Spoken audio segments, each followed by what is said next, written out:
আলহামদুলিল্লাহ। ব্রাহ্মণবাড়িয়া জেলার কসবা থানার অন্তর্গত কায়েমপুর পশ্চিমপাড়া ইসলামী যুব সমাজ কল্যাণ পরিষদের উদ্যোগে আয়োজিত তাফসীরুল কোরআন মাহফিলের স্বনামধন্য সভাপতি জনাব আলহাজ মোহাম্মদ নুরুল ইসলাম চৌধুরী হায়াতে তাজ্জেবা সিহাতে কুল্লিয়া কামনা করছি আল্লাহ যেন দান করেন। আলোচনা রাখলেন জনাব মাওলানা হোসাইন আহমেদ মাহফুজ চুয়াডাঙ্গা, জনাব মাওলানা আনোয়ার হোসাইন, জনাব মাওলানা আব্দুল মতিন। এখানে মঞ্চে বসা আছেন শ্রদ্ধাভাজন ব্যক্তিত্ব বড় ভাই জনাব মাওলানা রফিকুল ইসলাম ভুইয়া, নাম না জানা অন্যান্য ওলামা ইকরাম, সামনে বসা মুসলমান ভাইরা, পর্দার আড়ালের সম্মানিতা মা এবং বোনেরা, অনেকগুলো মানুষের নাম দেখা যাচ্ছে। আমন্ত্রিত মেহমান বিন্দু, আল্লাহ এদের সম্মান মর্যাদা দুনিয়ায় দিয়েছো, এটা যেন আখিরাতেও টিকে থাকে। জোরে বলেন আমিন। দল মত নির্বিশেষে আল্লাহর নবী বলেন তিনটা জায়গায় ফাঁকা রাখবা না, তার ভেতরে এটা একটা। কোরআন শুনতে বসলে ফাঁকা রাখার জায়গা রাখা নিষেধ, কারণ ওই জায়গায় বসে শয়তান সামনের জনকে বলবো রাজনীতি হচ্ছে, চল এই কথা বলছেন। আমাদের এমনি যে 2 নাম্বার ইমান, শয়তান এসে যদি একটু পিন দেয় তখন তো আগে উঠে চলে যাবে। 2 নাম্বারে যারা স্বামী স্ত্রী আছে এক জায়গায় থাকলে বিছানার মাঝে ফাঁকা রাখা যাবে না। বিয়ে যারা করেনি তাদের জন্য, বিয়ে করা মানুষ যারা আছে স্বামী স্ত্রীর ভেতরে ফাঁকা রাখা যাবে না। শয়তান এসে আপনার স্ত্রীকে বলবে তোর স্বামীর চাইতে তোর দেবর ভালো, আর আপনাকে বলবে এই বোর চাইতে তোর শালি ভালো। কি আনন্দ লাগছে তোমার। শয়তান এসে যখন ঘর ভেঙে দেবে তখন টের পাবে। 3 নাম্বারে যখন নামাজে মানুষ দাঁড়াবে এই সময় যেন ফাঁকা না রাখে। কথা বোঝা গেছে? নামাজের কাতারে ফাঁকা রাখা যাবে না, শয়তান এসে উল্টা পাল্টা বোঝাবে। এমনি আমাদের নামাজে দাঁড়ালে বিভিন্ন চিন্তা, আর শয়তান যদি ধরে চিন্তা নামাজই শেষ। ওই জন্য এটা করা যাবে না। 3টা জিনিস দেরিও করা যাবে না। নামাজের সময় হয়ে গেলে কারো জন্য অপেক্ষা নেই। কে নামাজ প্রেসিডেন্ট আসবে তো কিরা আসবে দেখা দরকার, নামাজের সময় হয়ে গেছে, নামাজের জামাত খাড়া হয়ে যাবে। কথা বোঝা গেছে? মেয়ে বিয়ে দেওয়ার মতো হয়ে গেলে ওটা আর বসিয়ে রাখা যাবে না। যদি সামর্থ্য থাকে, সৎ পাত্র পাওয়া যায়, তাড়াতাড়ি বিদায় করা লাগবে। 3 নাম্বারে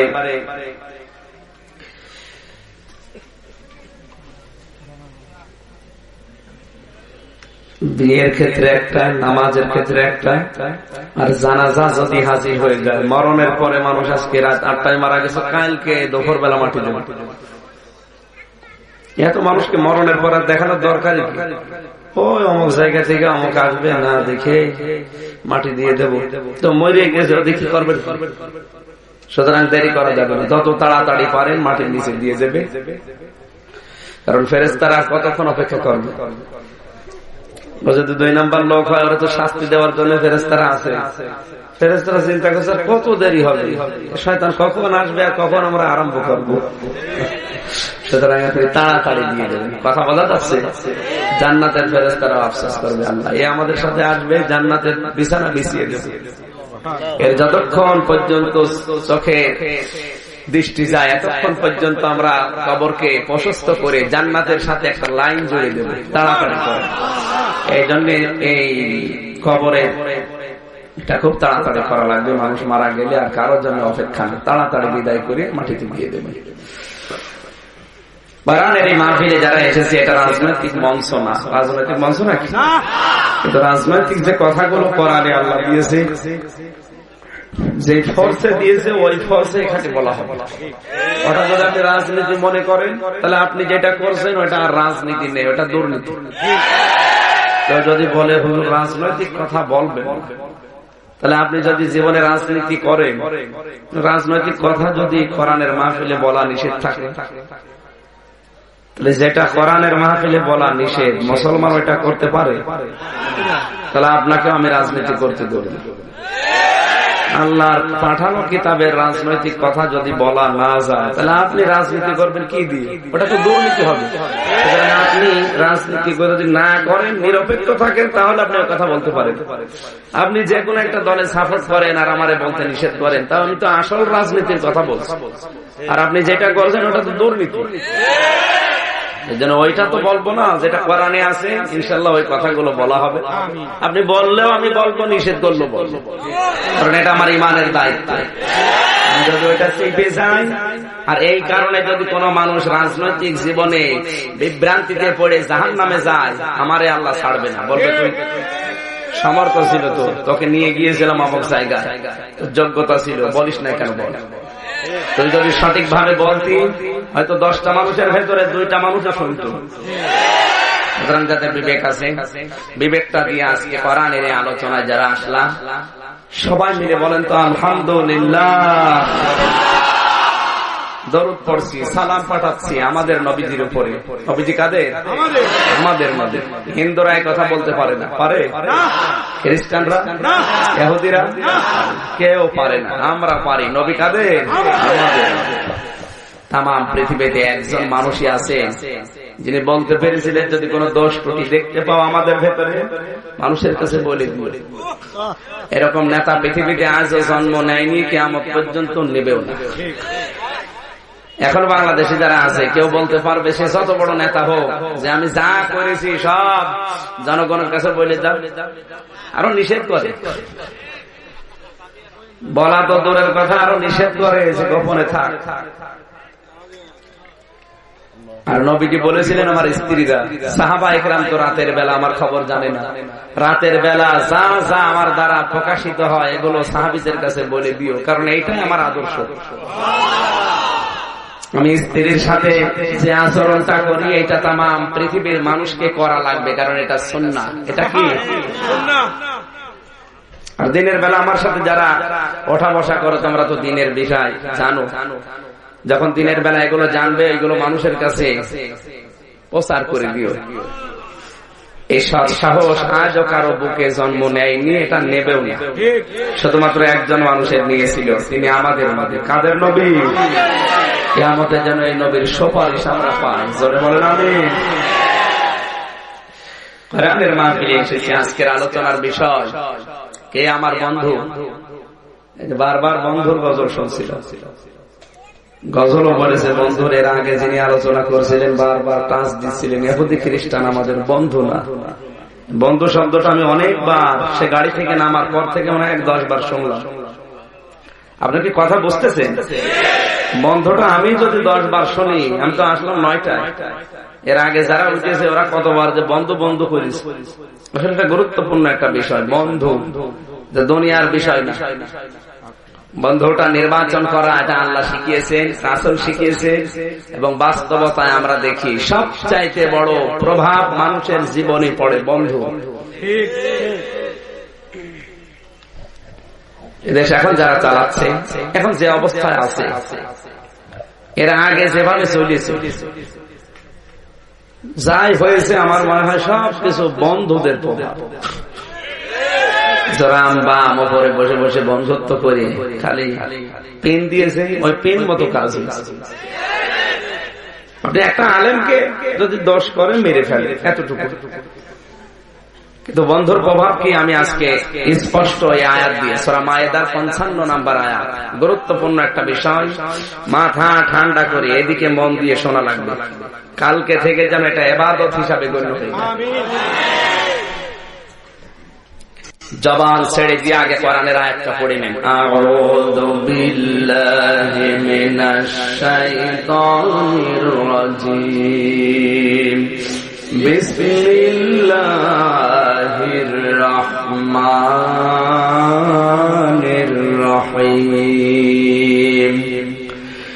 ইন্নামা ওয়ালিয়ুকুমুল্লাহু ওয়া রাসূলুহু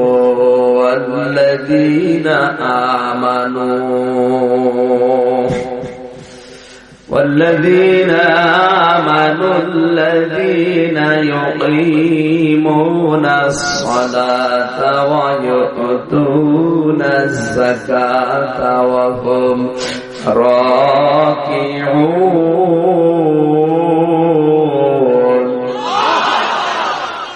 সূরা মায়েদা। মায়েদা মানে কি? দস্তরখানা। মায়েদা মানে দস্তরখানা।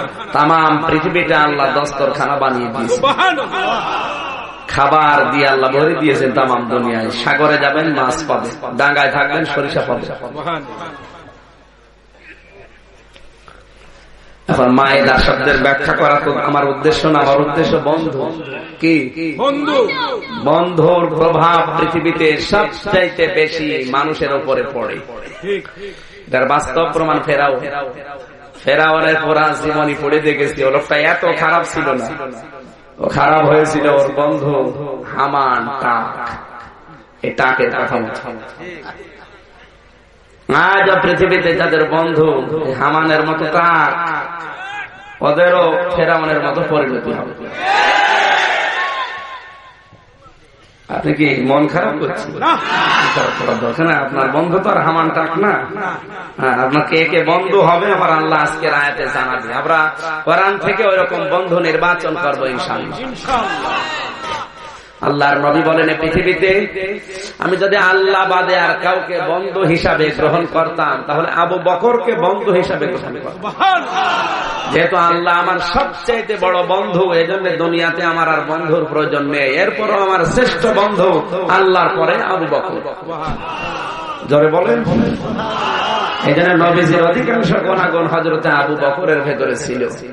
বন্ধুর প্রভাবটা জীবনে বেশি পড়ে। এই ফেরাউন ছোটবেলা থেকে ডান পিটে ছিল, অত্যাচার জুলুম নির্যাতন করতো মানুষের উপরে। ডান পিটে মানুষ এমনি মানুষকে আন্দাজে এক ঘুষি মেরে দেয়। এমন কোন দিন নেই ফেরাউনের মা বাবার কাছে 2-4টা মামলা আসতো, অভিযোগ।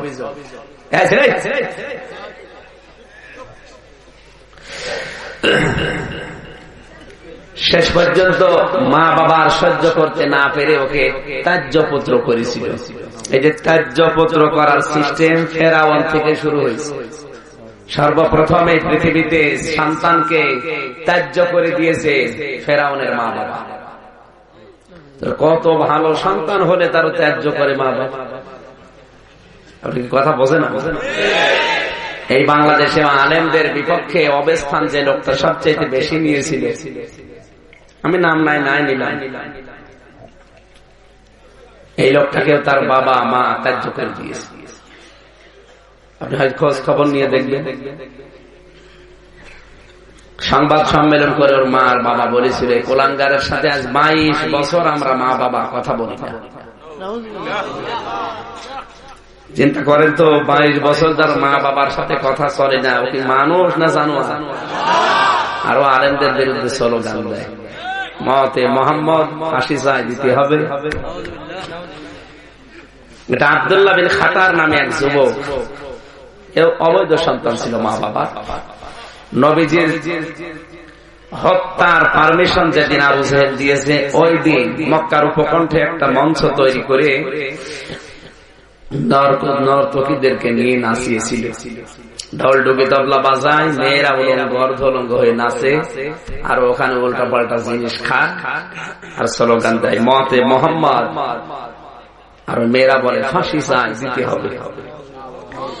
এটা যারা তৈরি করেছিল এই বিশ্বে, বাংলাদেশেও তৈরি যারা করেছিল এটা নিয়ে, আমার মনে হয় এই লোকটার মা বাবা যা মুখের উপরে বলেছে, যার 22 বছর এদের সাথে কথা বলি না, এদের চরিত্র ওই রকমই, ওর জন্মের ঠিক নেই। মা বাবা যখন তাড়িয়ে দিয়েছে, চিন্তা করছে কোথায় যায়, নিজের দেশ ছেড়ে বর্ডার পার হয়ে চলে যাচ্ছিল। বর্ডার পার হয়ে যাবার সময়, বর্ডার পার হয়ে যারা যায়, সাহসে যায় না ভয়ে ভয়ে? সাহসে যায়। এমনি পাসপোর্ট নেই, ভিসা নেই, চুরি করে যাচ্ছে ভয় ভয়। চাদর মাথার উপরে দিয়ে ঘোমটা দিয়ে বের হয়ে চলে যাচ্ছে।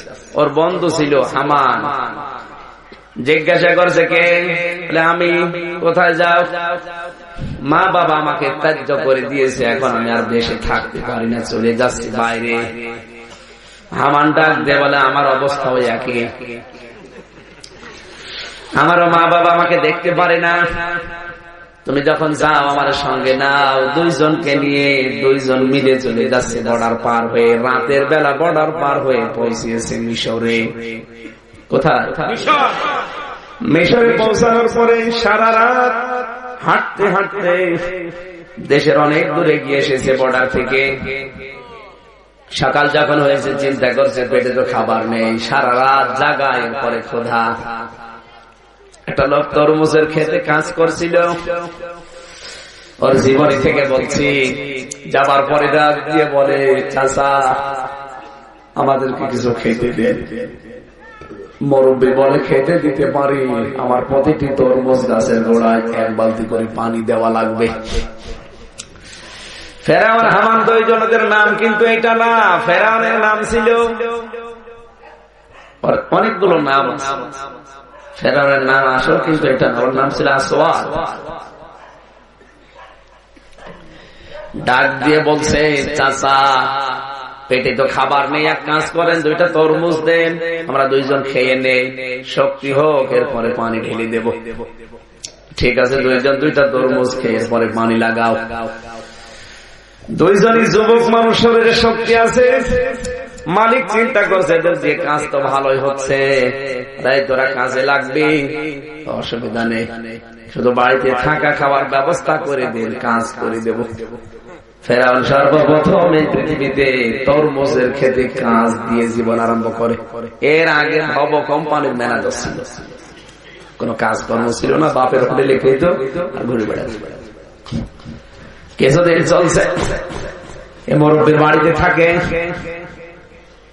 হঠাৎ করে একদিন হামান বুদ্ধি দিচ্ছে, বন্ধু এভাবে আর কতদিন চলা যায়, এক কাজ করো, এদেশে মিশরের সরকারি গোরস্থানের দারোয়ান নেবে, সার্কুলার দিয়েছে, তোমার তো বডি ফিটনেস ভালো আছে, তুমি সালাম্বা ভালো, তুমি যে দরখাস্ত লাগাও, দেখা যাক কি হয়। দরখাস্ত দেওয়ার পরে লাইনে দাঁড়িয়েছে, ওর বডি ফিটনেস দেখে, ওর যোগ্যতা দেখে, হ্যাঁ ঠিক আছে তোরে নিয়ে নিলাম। মিশরের সরকারি গোরস্থানের, কেন্দ্রীয় গোরস্থানের দারোয়ান, গোরস্থানের যে ঘর আছে ওখানে থাকে। হামানকে কিছুদিন পরে বলে, তোরা তরমুজের খেতে কাজ করার দরকার, তুই আমার সাথে আয়, মানুষ মরে, এখানে আসে মাটি দেওয়ার সময় তোমার সাহায্য করবে, দুইজন মিলে আমাদের চলে যাবে। বেশ কিছুদিন চলছে, হঠাৎ প্লেগ রোগ দেখা দিল মিশরে, পাইকারি হারে মানুষ মরা আরম্ভ হয়েছে, হাজার হাজার মানুষ মারা যাচ্ছে, সবাই গোরস্থানে নিয়ে আসে। ফেরাউন যতটুকু পারে মাটি দেয়, লাইন করে দেয়। হঠাৎ করে হামান ডাক দিয়ে বলে, বন্ধু এইভাবে না, এক কাজ করো, যারা এসেছে ধনী মানুষ যারা, ওরা লাশ নিয়ে আর কতক্ষণ দাঁড়িয়ে থাকবে, বলো টাকা বেশি দেবে যে তার লাশ আগে মাটি দিয়ে দেবো। গোরস্থানে সর্বপ্রথম ঘুষের সিস্টেম চালু করেছিল এই ফেরাউনের বন্ধুর কথা মতো। আমি কিন্তু ভাসুরের নাম ধরতে পারি না, আমি নাম জানি ভাসুর, কিন্তু নাম ধরা কেমন যেন লাগে, বিয়াদবি, দরকার নেই। আপনি কি কথা বোঝে? ফেরাউন সর্বপ্রথম গোরস্থানে মরা মানুষ নিয়ে রাজনীতি শুরু করেছে, ঘুষের সিস্টেম চালু করে, টাকা যে বেশি দেয় তাকে আগে মাটি দিয়ে দেয়। 10 টাকা নেওয়ার কথা সেখানে 10,000 টাকা, কারণ লাশ নিয়ে কোটি কোটি টাকার মালিক কতক্ষণ দাঁড়িয়ে থাকবে, দেখ ও টাকা দিয়ে আগে টাকা দেয়, মাটি দিয়ে দেয়। কয়েকদিনের ভেতরে এত টাকার মালিক হয়ে গেল। হামান ডাক দিয়ে বলে, বন্ধু এক কাজ কর, টাকাগুলো এক জায়গায় জমা না করে মানুষের ভেতরে দিনের বেলা টাকা ছেড়ে রাখ, টাকা ছেড়ে রাখে টাকা আসে। এই যে সিস্টেম চালু হয়ে গেল, এই সিস্টেম তো আর বাংলাদেশে এখনো শুরু হয়নি, এইটা করছে অনেকে, আমি জানি। টাকা ছেড়ে রাখে টাকা আসে, সত্য বলে না, বলে ইন্টারেস্ট। এই সিস্টেম আছে কারা কারা, হাত তোলেন তো ভাই। যে একজন কি আপনি কত টাকা ছেড়ে রেখেছেন? না আমি হাসির খোরাকি দিই না, আমি হাস দিই না। প্রত্যেকটা কথায় আমার শিক্ষা। আমি যদি গল্প বলি মনে করবো ওর ভেতরে কোন শিক্ষা আছে, না আমি আন্দাজে বলবো। খাওয়া যায়, সব জিনিস খাওয়া যায় বল, সুদ খায়, ঘুষ খায়। বন্ধু কি জিনিস? দুইজন বন্ধুত্ব করেছে, একজন চালাক আর একজন পাগল। দুইজন বন্ধুত্ব করে বলছে কাজ করো, একটা কাঁঠাল কিনে খায়। ঠিক আছে, কাঁঠালের দাম কত? 50 টাকা। চালাক যেটা বলছে টাকা এখন দেওয়ার দরকার নেই, আগে দুইজন কাঁঠালটা খেয়ে নেই, যে বেশি খাবে সে টাকা বেশি দেবে। পাগল বলছে আমার অসুবিধা নেই, আমি খাবো কম, টাকা দেবো কম।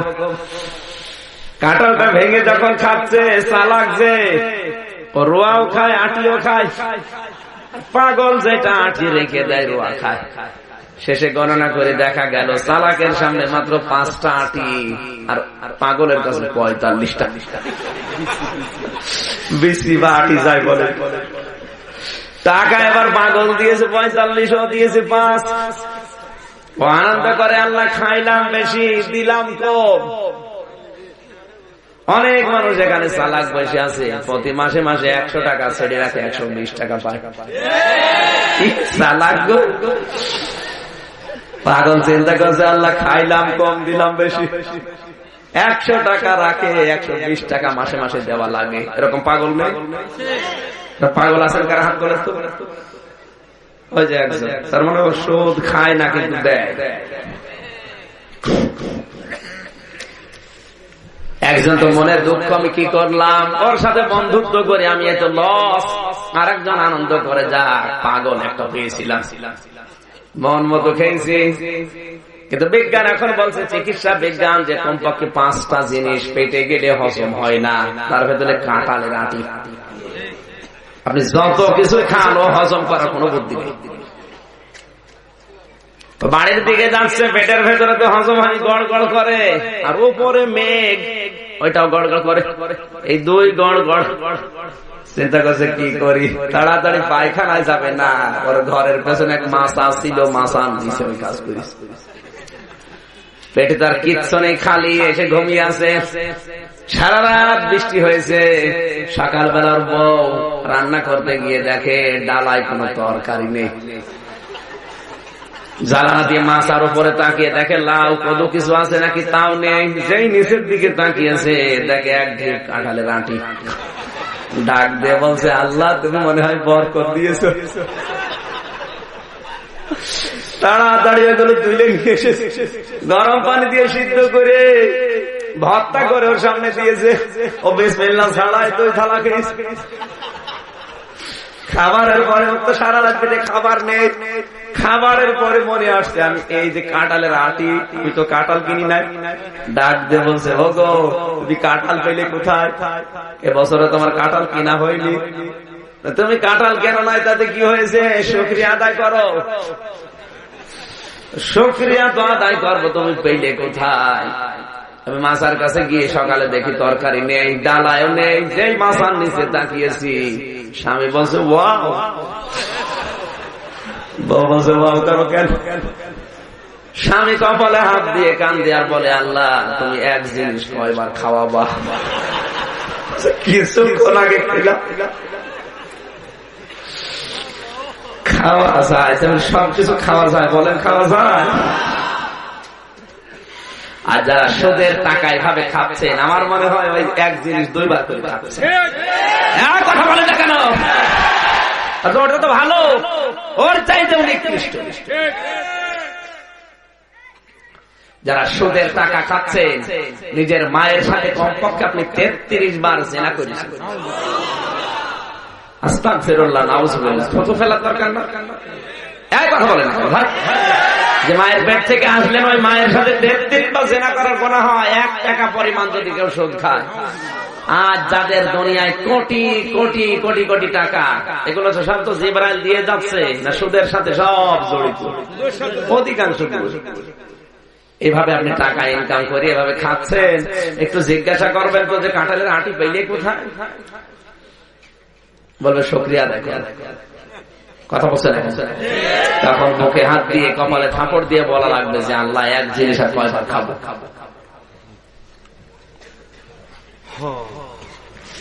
সিস্টেম চালু হয়ে গেল। কিছুদিনের ভেতরে বহু টাকার মালিক হয়েছে।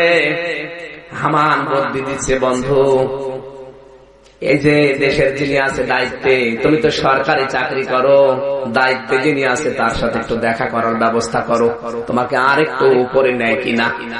ওর বডি ভালো ছিল, চেহারা সুন্দর ছিল, ওর জীবনের ভেতরে চেহারার বর্ণনা আছে, খুব সুন্দর চেহারা ছিল ফেরাউনের। কিছুদিন যাবার পরে দেশের দায়িত্বে যিনি আছে জাহিজ মন্ত্রী, ওই দেশের প্রধান যিনি, তার নাম তৈমুর, ফল ফলাদি কিছু ফুল নিয়ে দেখা করতে গেছে। ওর চেহারা দেখলে মানুষ কেমন যেন হয়ে যেত। আল্লাহর ইশারায় কিছুদিনের ভেতরে দেশের প্রধানমন্ত্রী যিনি আছেন তৈমুর মারা গেল হার্ট অ্যাটাক করে। হার্ট অ্যাটাক করে মারা যাওয়ার পরে হামান বুদ্ধি দিচ্ছে, বন্ধু এই যে লোকটা জাহিজ নামে এত চতুর না, এত চালাক না, এক কাজ করো, যে কোনো কায়দায় দুনিয়া থেকে বিদায় করে দাও। হামানের বুদ্ধি মতো এই লোকটাকে একদিন সুযোগ বুঝে দুনিয়া থেকে বিদায় করে দিল। লাশটা নিজেই জনসম্মুখে নিয়ে কান্নাকাটি আরম্ভ করেছে। আহারে কে মেরেছে দেশে, আশ্চর্য হয়ে গেল সবাই। খুনের তদন্ত করো, 3 দিন পার হয়ে গেল, কিছুই হয় না। শেষ পর্যন্ত মাটি দিয়ে মায়া কান্না করে নির্বাচন হবে তাহলে দেশে। অত আগে ওই যে নিজের টাকাগুলো বিভিন্ন মানুষকে দান করে করে মানুষের মন জয় করে নিয়েছিল, কারণ টাকা তো বৈধ না, সব অবৈধ টাকা। কোটি কোটি টাকা মানুষের ভেতরে রাতের বেলা গভীর রজনীতে বিভিন্ন মানুষকে দিয়ে দিয়ে মানুষের মনটাও জয় করে নিয়েছিল। কার কথা বলতো? বন্ধু হামানের। ডাক দিয়ে বলছে, তোর জনপ্রিয়তা ভালো আছে, যারা দাঁড়াচ্ছে তুইও দাঁড়িয়ে যা। দাঁড়ানোর পরে ভোট হয়েছে, শেষ পর্যন্ত সবচাইতে বেশি ভোট পেয়েছে এই ফেরাউন। ভোট পাওয়ার পরে প্রধানমন্ত্রীর দায়িত্ব নিয়েছে। কয়েকদিন শোক পালন করার পর মন্ত্রী পরিষদ গঠন করে বিভিন্ন দায়িত্ব বিভিন্ন জনকে দিয়েছে, কিন্তু 5টা গুরুত্বপূর্ণ দায়িত্ব নিজের হাতে রেখে দিয়েছে, কাউকে দেয়নি। তার ভেতরে 1 নম্বরে স্বরাষ্ট্রমন্ত্রী, এ কাউকে দেয়নি।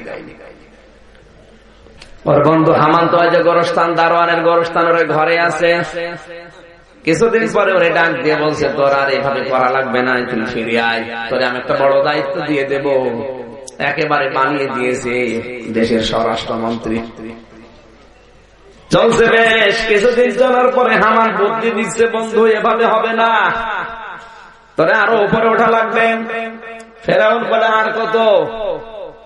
বাড়ি থেকে দায়িত্বপত্র হবার পরে তরমুজের খেতে কাজ নিলাম, ওখান থেকে সরকারি গোরস্থানের দারোয়ান, এরপর থেকে ভোট, এরপর থেকে প্রধানমন্ত্রী, দেশের তো সর্বোচ্চ পর্যায়ে আছে, আবার উপরে কি?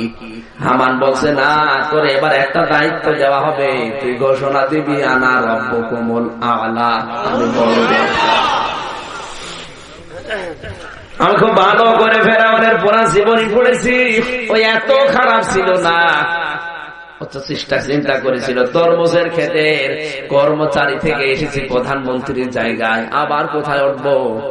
কিন্তু এই জায়গায় নিয়ে যাওয়ার জন্য সব চাইতে বেশি ধোঁকা দিয়েছিল ওর বন্ধু হামান। এখানে থাকতে হবে না, আরো উপরে ওঠা লাগবে, রব দাবি কর। ফেরাউন ওই দিন ওকে গরম দিয়েছিল, বেটা কি বলিস? এদেশে এখনো আসমানি কিতাবের আলোচনা চলে, এখনো আসমানি কিতাবের জ্ঞানী জ্ঞানী আলেমরা আছে, এদেশের মানুষ মেনে নেবে না। রব্বুকুমুল আ'লা, অন্তত মিশরে এটা মানা যাবে না। হামান বুদ্ধি দিচ্ছে, তোরে একবারে তো দাবি করতে বলি না, তুই আমার 40 বছর সময় দে, এই 40 বছরের ভেতরে আমি তোর জায়গা মতো তুলে দেব। প্রথম 10 বছর তুই এক কাজ করবি, শিক্ষা ব্যবস্থায় এমন একজন মানুষকে বসাবি, শিক্ষা ব্যবস্থার 10 বছর একাধারে চললে ওখান থেকে আসমানি কিতাবের যে কথাগুলো আছে তুলে দিবি। তাওরাতের, ইনজিলের, জাব্বুরের কথা না, আসমানি কিতাবের ওই সময় যেটা ছিল ওই কিতাবের কথাগুলো আস্তে আস্তে সব তুলে দে, দেখবি 10 বছরের শিক্ষা ব্যবস্থায় আমল পরিবর্তন হয়ে গেছে। মানুষ শিক্ষিত হবে কিন্তু অধিকাংশ গুলো নাস্তিক হবে। 10 বছর একাধারে যখন এভাবে চলছে, কোরআনের শিক্ষা ব্যবস্থা থেকে আলাদা, আসমানি কিতাবের শিক্ষা আর নেই। 10 বছর একাধারে থাকলে মানুষ এমনি আমার আল্লাহকে ভুলে যাবে। হামান বুদ্ধি দিচ্ছে বন্ধু, আরো 10 বছর এক কাজ করা লাগবে। এই আসমানি কিতাব যারা পড়াতে পারে ওদেরকে বিদায় করা লাগবে, আর ওদেরকে এমনিতে বিদায় করতে গেলে জনগণের টার্গেট হয়ে যাবে। এক কাজ কর, ওদেরকে বিদায় করার আগে এমন এমন দোষ ওদের উপরে চাপিয়ে দে যেন মানুষ ওদের নাম শুনলে ঘৃণা করে।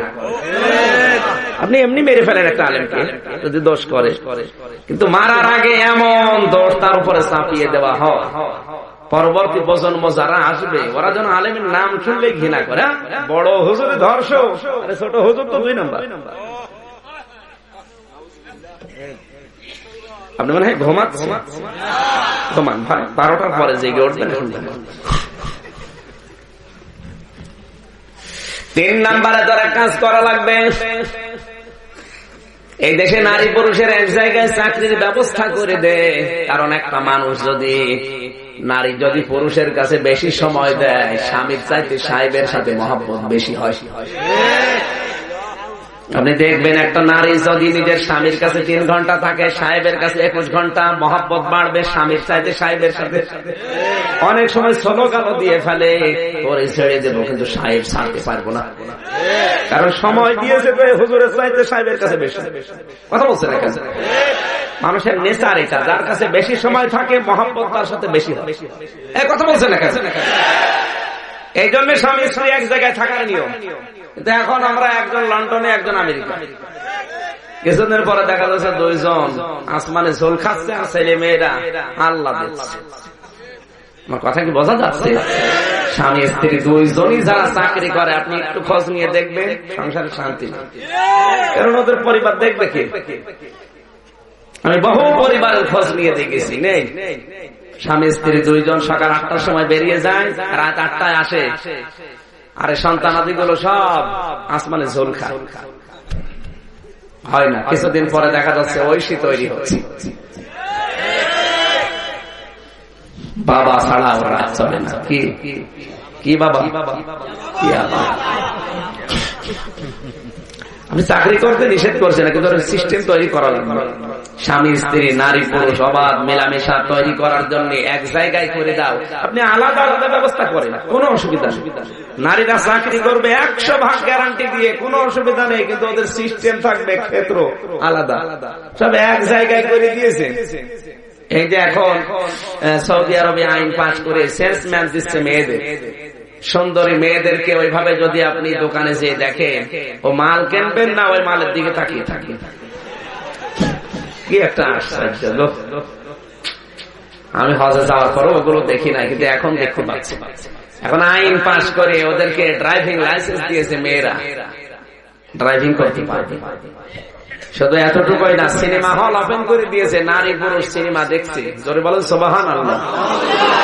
শুধু নবীজি আছে ওখানে, আল্লাহর ঘরটা আছে, এই জন্য গজব নাজিল হচ্ছে না। ওই সালমান শয়তান যা শুরু করেছে, ওখানে গজব আবার আগে আসা কথা।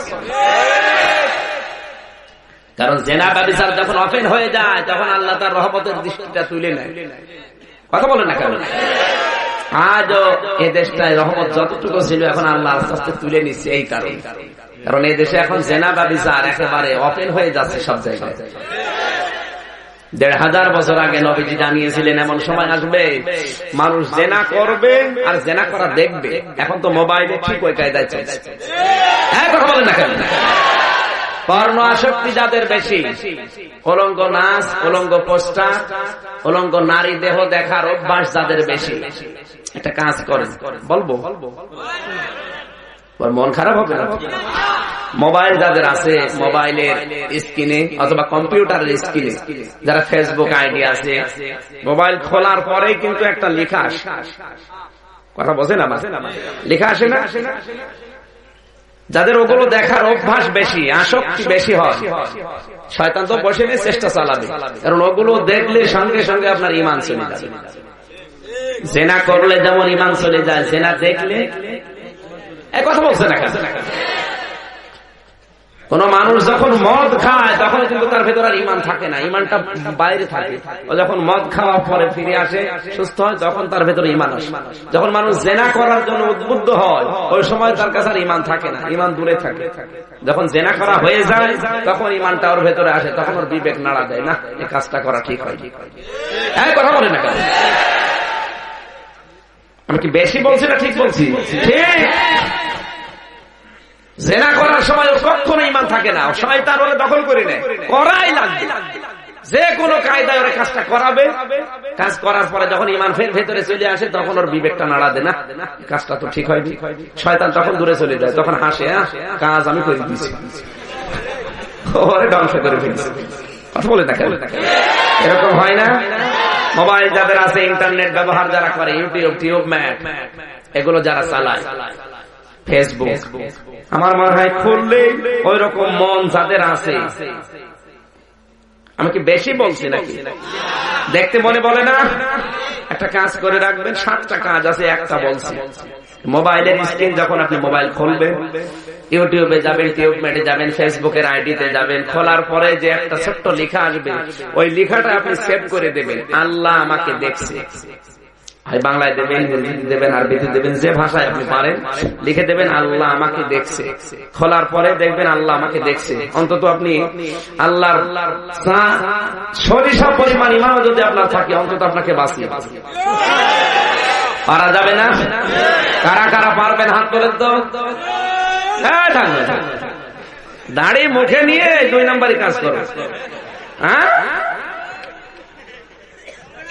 দেখে মোবাইল দেখে, হাত নামা, আগে মোবাইল দেখে, দেখে মোবাইল কি আছে আপনার মোবাইলে, কি আছে? আপনার হাত তুলছেন কোন কারণে? আমি বললাম আর হাত তুলবেন আপনি, বুঝে শুনে হাত তোলা থাকবে না। আমার কথা মনে হয় বোঝা যাচ্ছে না। আমার ভাইরা, 3 নম্বরে এক কাজ করো, নারী পুরুষের অবাধ সিস্টেম চালু করে দাও। দেখবা 10 বছরের ভেতরে পর্দা বলতে যখন কিছু আর থাকবে না, সবাই একাকার হয়ে যাবে। আর নারী পুরুষের একাকার হয়ে যাওয়া মানে জেনা ব্যভিচার ওপেন চালু হওয়া। ওপেন যখন জেনা ব্যভিচার চালু হবে, স্বামী মনে করবে সন্তান আমারই, কিন্তু সন্তানটা সাহেবের। আজ বাংলাদেশে হাজার হাজার সন্তান বাবা মনে করছে আমারই, কিন্তু দেখতে মনে হয় সাহেবের মতো হয়েছে। কি গো, ছেলে আমার সাহেবের মতো মানে? বলে আল্লাহ দিয়েছে, আল্লাহ ভুল করেছে। সেইটা ওর বাবার মতো হওয়া দরকার, বাবার মতো হয় না, হয় সাহেবের মতো। কথা বলে না কেন? আপনি চলেন, আমি এখনই দেখাবো ঢাকা। আজ হাজারো ছেলে মেয়ে সব হচ্ছে সাহেবের মতো, বাবার মতো হয় না। হাসতেছে, দুঃখ করা দরকার। সিস্টেম চালু করেছিল হামানের বুদ্ধিমতো ফেরাও। হামান কি ছিল ফেরাউনে?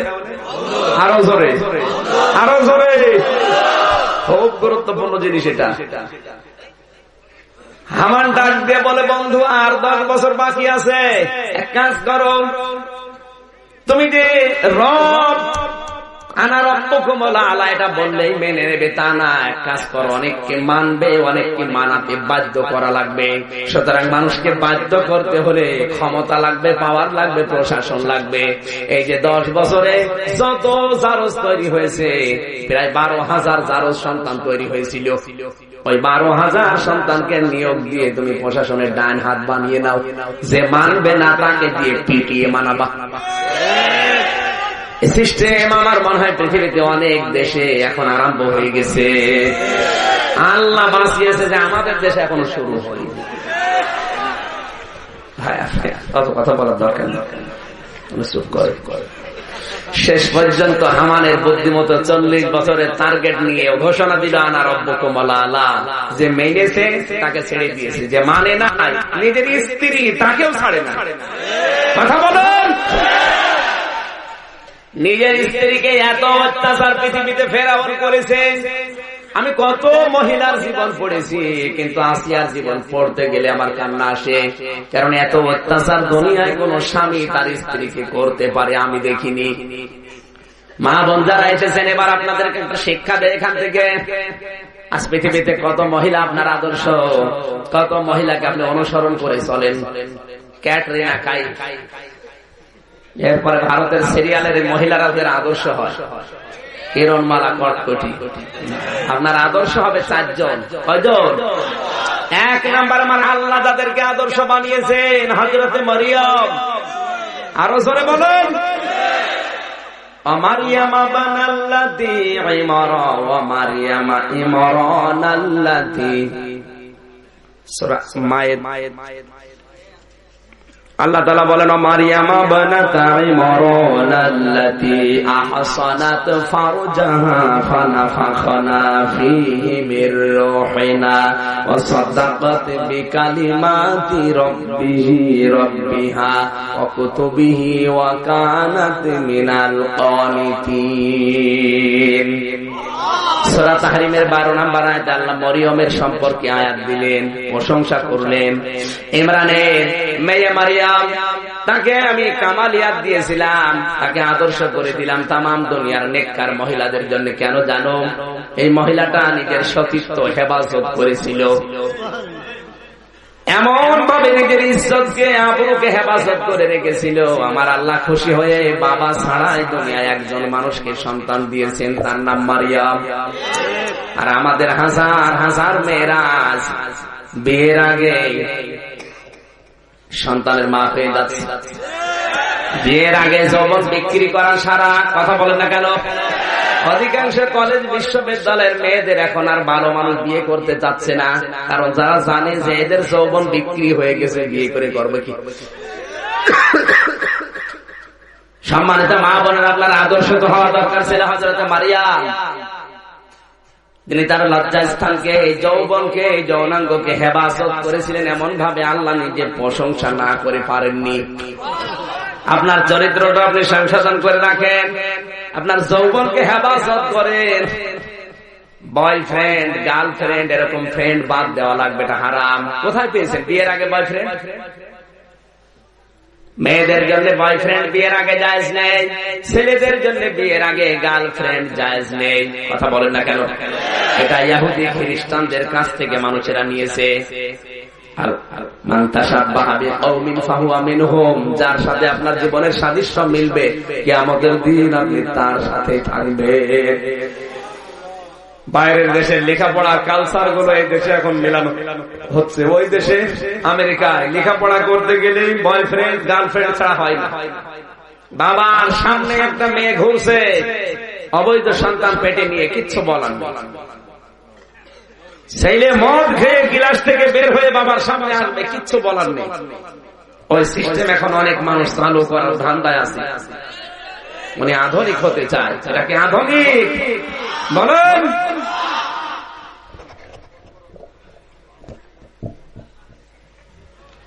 আমার ভাইরা, কোরআনে কারীম হযরতে মারিয়ামের প্রশংসা করেছেন। 2 নম্বরে প্রশংসা করেছে হযরতে আসিয়ার। মা বোন যারা এসেছেন, আপনাদেরকে নবীজি জাহান্নামে দেখেছেন বিশেষ করে 2টা কারণে। 1 নম্বরে মেয়েরা কারণে অকারণে মানুষকে বরদোয়া দেয়, লানত করে। 2 নম্বরে সবচেয়ে বেশি মেয়েরা জাহান্নামে যাবে স্বামীর নাফরমানি করার কারণে। আরো আসতে বলেন। 1 নম্বরে লানত করার অভ্যাস মেয়েদের বেশি। সম্মানিত মা বোন যারা এসেছেন, এই অভ্যাস যাদের আছে এই মুহূর্তে তওবা করেন, নয়তো আপনি যতই নামাজ পড়েন, রোজা রাখেন, পর্দা করেন, আপনাকে আল্লাহ জাহান্নামে দিয়ে ছাড়বে। 2 নম্বরে স্বামীর প্রতি, এই যে স্বামী সারা জীবন সবকিছু ঠিকঠাক দিয়েছে, যদি একটা সাবান একদিন কম হয় এমন বরদোয়া দেয়, লানত পর্যন্ত দিয়ে দেয়। তোর কাছে এসে জীবনে কিছু পেলাম না, জোরে বলেন নাউজুবিল্লাহ। আসিয়ার দিকে তাকান, এত অত্যাচার চলছে, তাকে রব মানানোর জন্য হাতের ভেতরে পেরেক পর্যন্ত ফেরাউন লাগিয়েছে। ও মা, আপনার স্বামী তো এত কঠিন না। এরপরও হযরতে আসিয়া জীবনে যতদিন তিনি বেঁচে ছিলেন কোনদিন স্বামীর হক নষ্ট করেন না। আর আপনি ভালো স্বামী, তার নিজের প্রয়োজনে ডাক দেয়, আর আপনি নিজে হাঁস মুরগি খাবার দিয়ে ব্যস্ত, স্বামীকে ডোন্ট কেয়ার, দামই দেয়। এরকম বউ আছে কার হাত বলেন তো? ওই যে একজন, ও আমার হাত তুলে নাড়া দিচ্ছে, আমি না।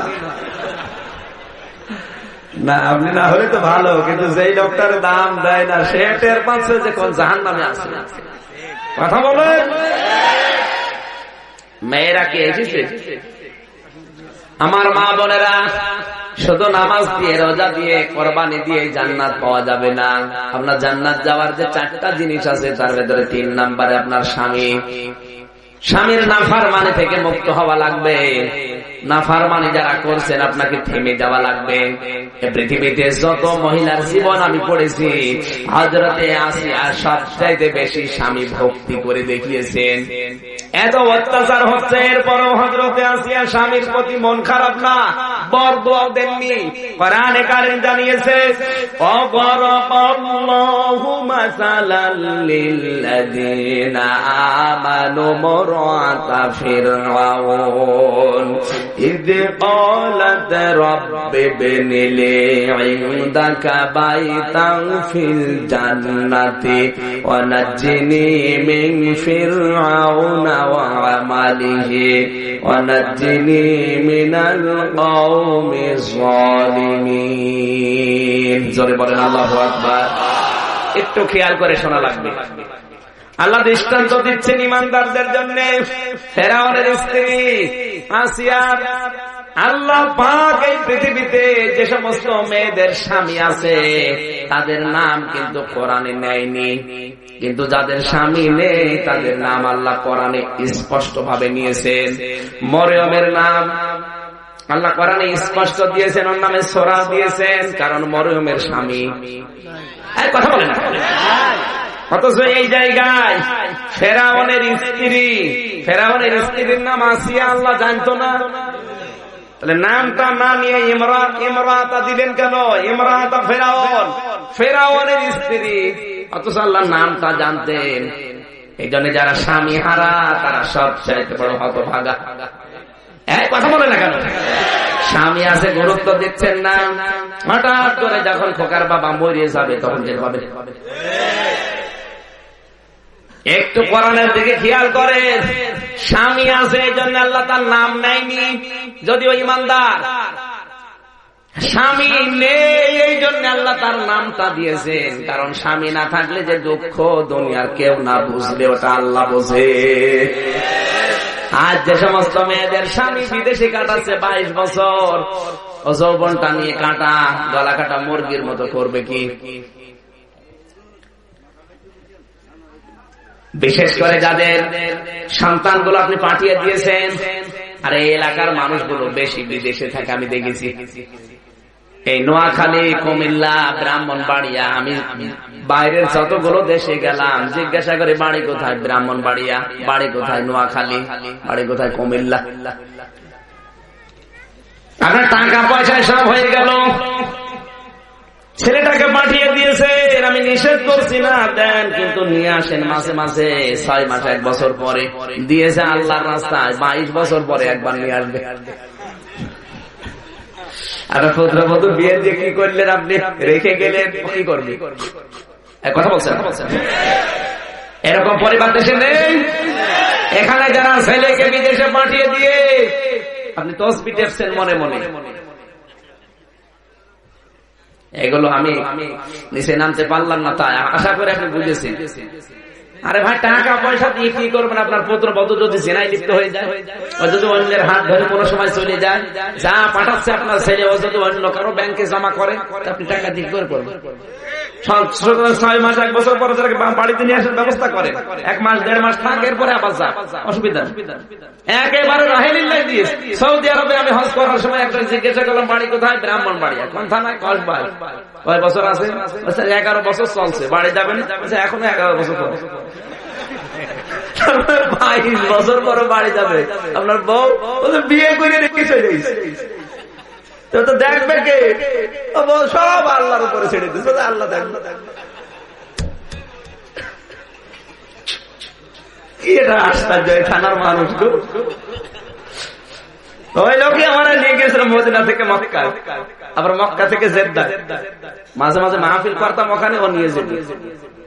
দেখে মনে হচ্ছে যে আসমান থেকে পালিয়ে এসেছে আল্লাহর ওলি। বউ রেখে গেছে 11 বছর,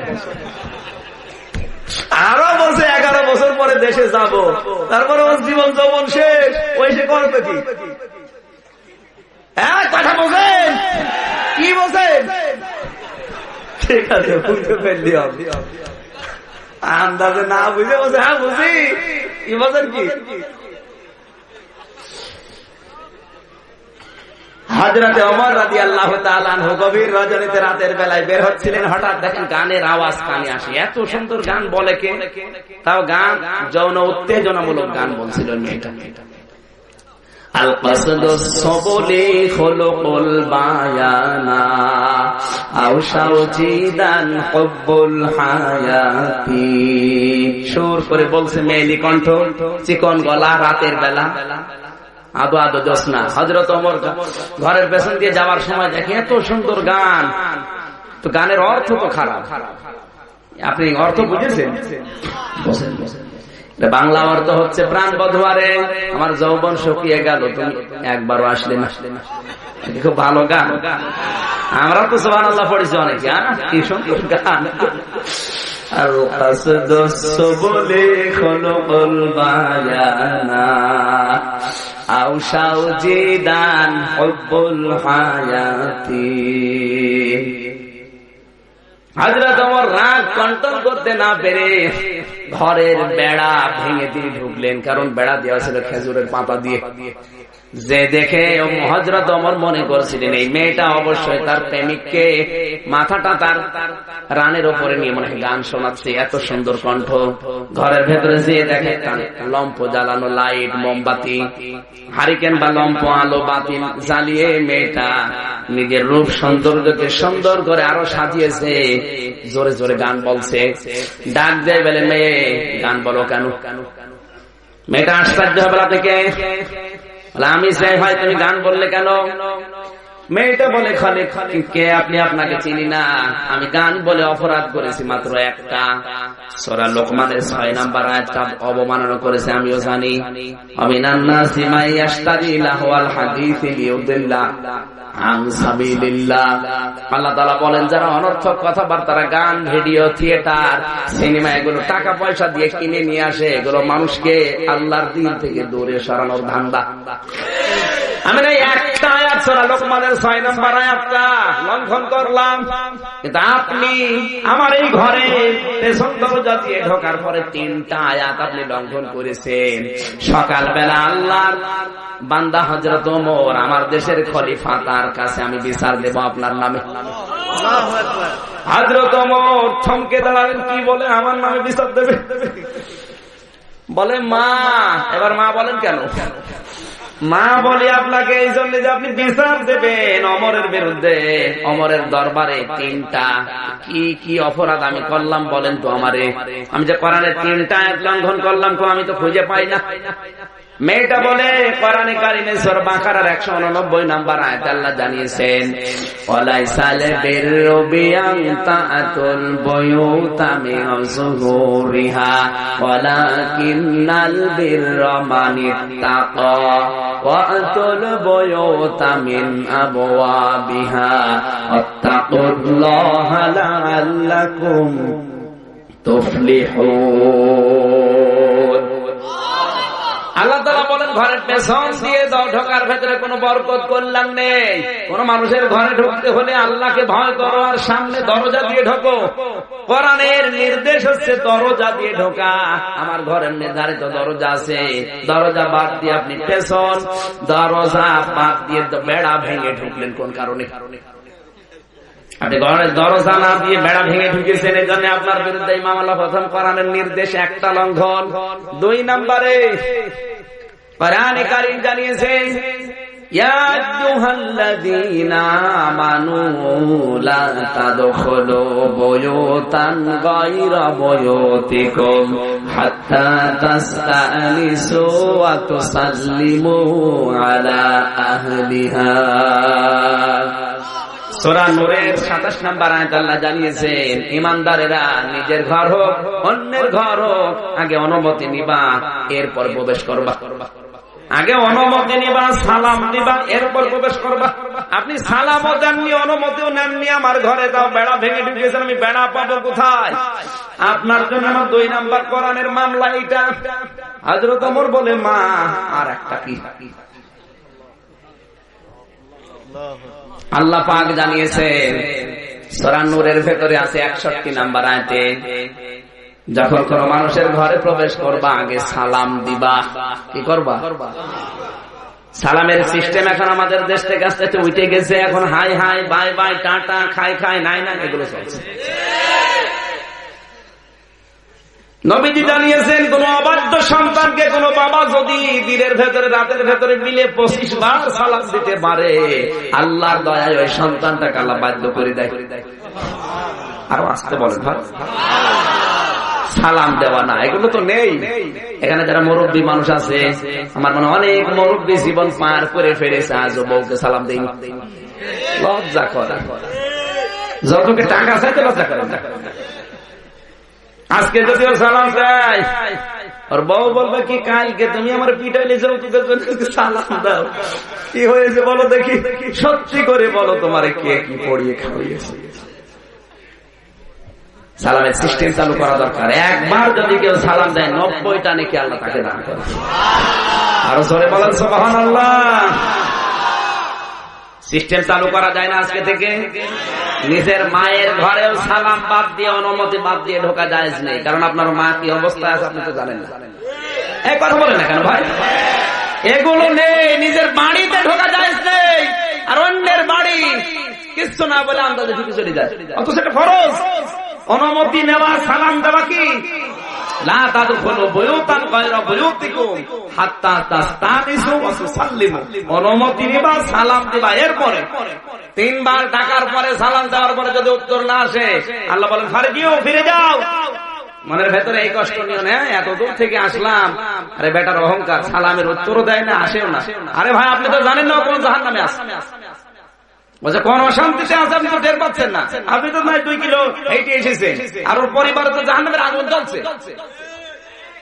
আল্লাহর নির্দেশ ফারজিউ যদি বলে হয়, এখন কথা বলার মন মানসিকতা নেই, আপনি ফিরে যান, ফিরে আসবেন। কে বলছেন বলেন তো? আর অনেক যুবক এখানে আছে, রাস্তা দিয়ে আশপাশে মানুষের বাড়ি থেকে যাবার সময় সালাম দেওয়ার পরে যদি উত্তর না দেয়, ওই দরজা বা জানালা ফাঁকা দিয়ে আগে তাকিয়ে দেখে কি হচ্ছে ঘরের ভিতরে। সব দেখে নিয়ে তখন তোর এখন গলা কাকড় দেওয়া দরকার, শয়তান তো দেখা সব হয়েই গেছে। আমি কি বেশি বলছি না ঠিক বলেছি? এটাই চলছে আজ। মেয়েটা বলে আমি কোরআনের হাফেজা। পথিক, তুমি ৩ নম্বরে কোরআনের আয়াত লঙ্ঘন করেছে। সূরা হুজুরাতের ১২ নম্বর আয়াত, ইয়া আইয়ুহাল্লাযীনা আমানু লা তাজতানিবু কাসীরাম মিনাজ-যন্নি ইন্না বা'দাজ-যন্নি ইসমুন ওয়া লা তাজাসসু ওয়া লা ইয়াগতাব বা'দুকুম বা'দা আইয়ুহিব্বু আহাদুকুম আন ইয়াকুলা লাহমা আখিহি মাইতান ফাকারিহতুমুহ।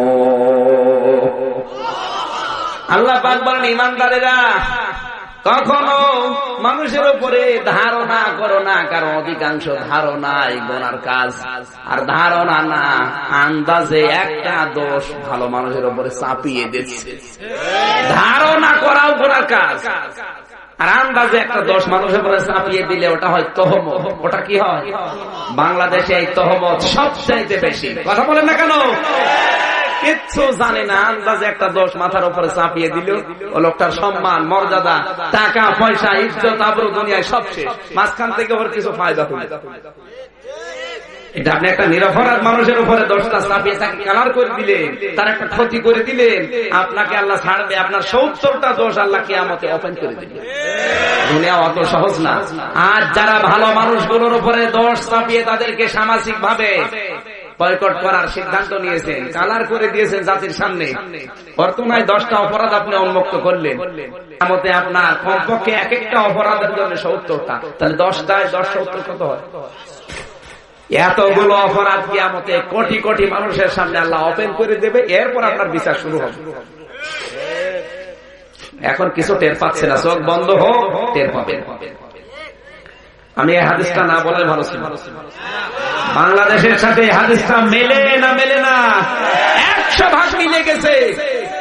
এটাই চলছে বাংলাদেশে বেশি। কথা বলেন, কিচ্ছু জানে না, আন্দাজে এমন এক মামলা দিয়েছে, শয়তানও বিশ্বাস করবে। আমার নামে যদি কেউ মামলা দেয় যে রাজাকার, শয়তান বিশ্বাস করবে? মামলা দেয় আমার নামে বিস্ফোরক মামলার আসামি, ওরে শয়তান, বিস্ফোরককে আমি চিনি না। এই যে 10টা চাপিয়ে আপনি জাতির সামনে আমরা কালার করে দিলেন, আমার কাছ থেকে কিছু টাকা পয়সা খেলেন, এই টাকা নিয়ে আপনি মনে করেছেন বড় ইলিশ মাছ কিনে খাবেন, আপনার শরীরের রক্তের ভেতর ক্যান্সার দেন। অধিকাংশ বড় বড় মানুষ যারা এই দেশে অবৈধ ইনকাম করেছে, মানুষের টাকা ফাঁকি দিয়েছে, সবগুলো ক্যান্সারে মারা যাচ্ছে। আমি নাম নাই নিলাম, হ্যাঁ নাম নেই, মায়ের খায়, যে কয়টা মারা গেছে সব ক্যান্সারে না, অধিকাংশ কোনো ক্যান্সারে। যাদের অবৈধ ইনকাম, একটাও ভালোভাবে মরছে না, সব ক্যান্সারে মরছে। আমার ভাইরা, আপনার রিজিক যা আছে আপনার কপালে আসবে, আপনার বরাতে আসবে। আপনি মানুষের সম্পদ গুলো এভাবে অবৈধ ভাবে জোর করে ফাঁকি দিয়ে অন্যায় ভাবে কি করে নিয়ে আসেন? আপনার তো বিবেক আছে, আপনি তো আর পশু না। এই কথাগুলো যেহেতু রেকর্ড হচ্ছে, এরপরে যারা এসেছে তাম পৃথিবীতে এরা ছড়িয়ে দেবে। আমার মনে হয় আপনারা যদি নাও মানেন, তাম দুনিয়ায় 228টা রাষ্ট্রে যার কানে যাবে, একটা মানুষও যদি অবৈধ ইনকাম ছেড়ে যায়, আজকের এই মাহফিল সাকসেস। জোরে বলে আল্লাহু আকবার।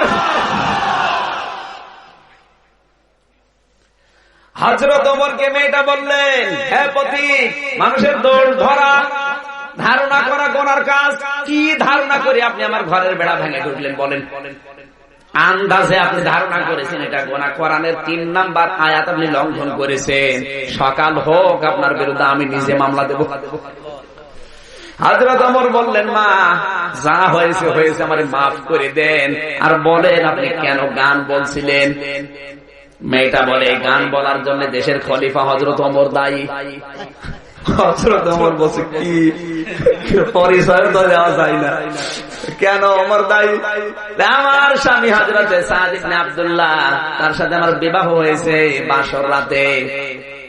আমার স্বামী আসবে, হঠাৎ করে একটা চিঠি নিয়ে এসে আমার স্বামীর সামনে কে যেন ধরিয়ে দিল। স্বামীর সামনে চিঠিটা দিয়ে বলে, এই যে চিঠিটা পাঠিয়েছে হযরত ওমর। চিঠিতে লেখা ছিল, সাদ তুমি যেখানে আসো তাড়াতাড়ি আসো, তোমারে আমি গভর্নর করে পাঠাবো জিহাদের ময়দানে।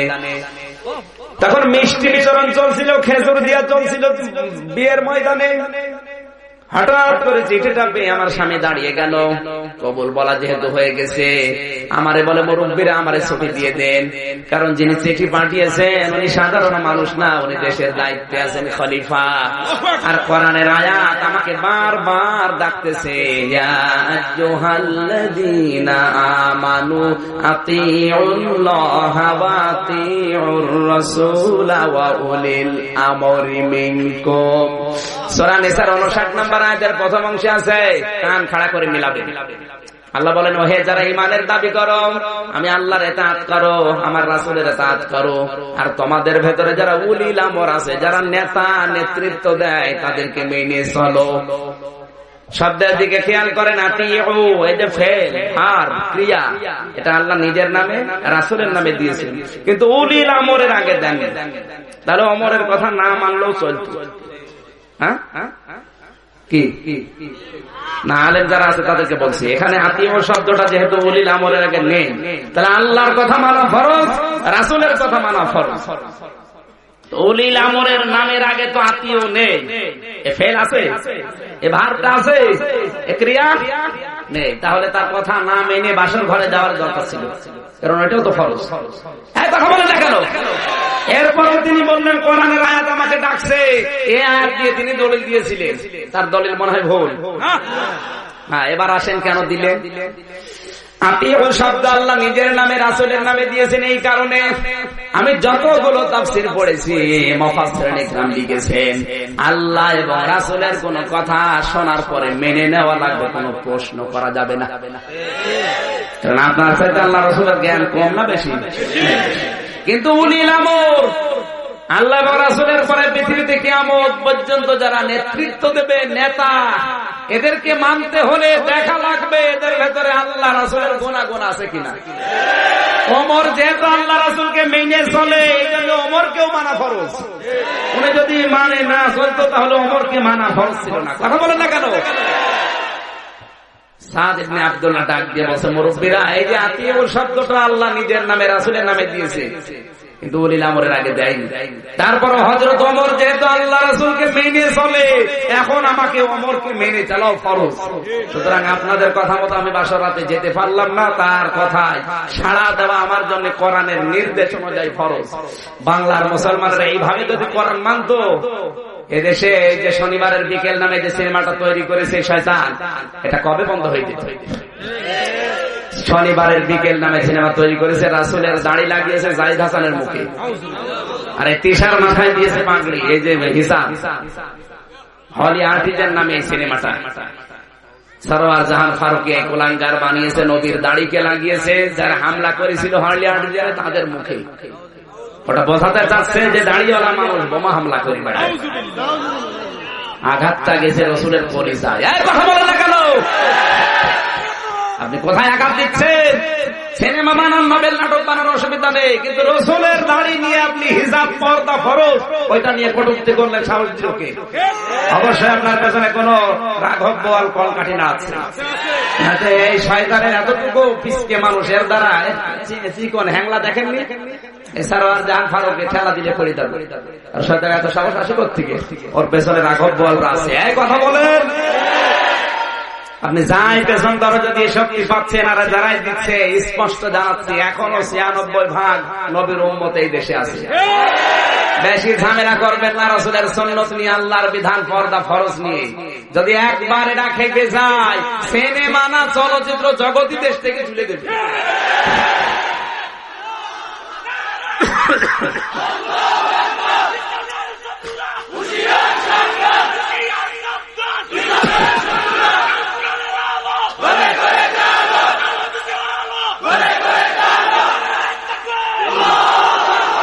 আজকের এই কসবার মাহফিল থেকে যারা দায়িত্বে আছেন তাদেরকে আহ্বান জানাচ্ছি, এই মুহূর্তে শনিবারের বিকেল হলে আর্টিজান এই সিনেমা বন্ধ করা লাগবে।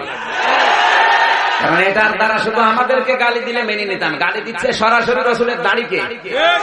হলি আর্টিজানে যারাই হামলা করেছিল একটার মুখের দাড়ি ছিল না, আর একটাও মাদ্রাসায় পড়ুয়া ছেলে মেলে না, সবগুলো কলেজ ভার্সিটির। কথা বলেন, তাদেরকে আপনি কালার করেন না, যত দোষ সব হুজুরদের। আর হুজুরদেরও গালি দেন, কিন্তু আপনি রসুলের দাড়ি লাগিয়ে দিলেন শয়তানের মুখে কোন কারণে? সুতরাং এই মুহূর্তে বন্ধ করা লাগবে। কারা রাজি আছেন দেখি? লিল্লাহি তাকবীর।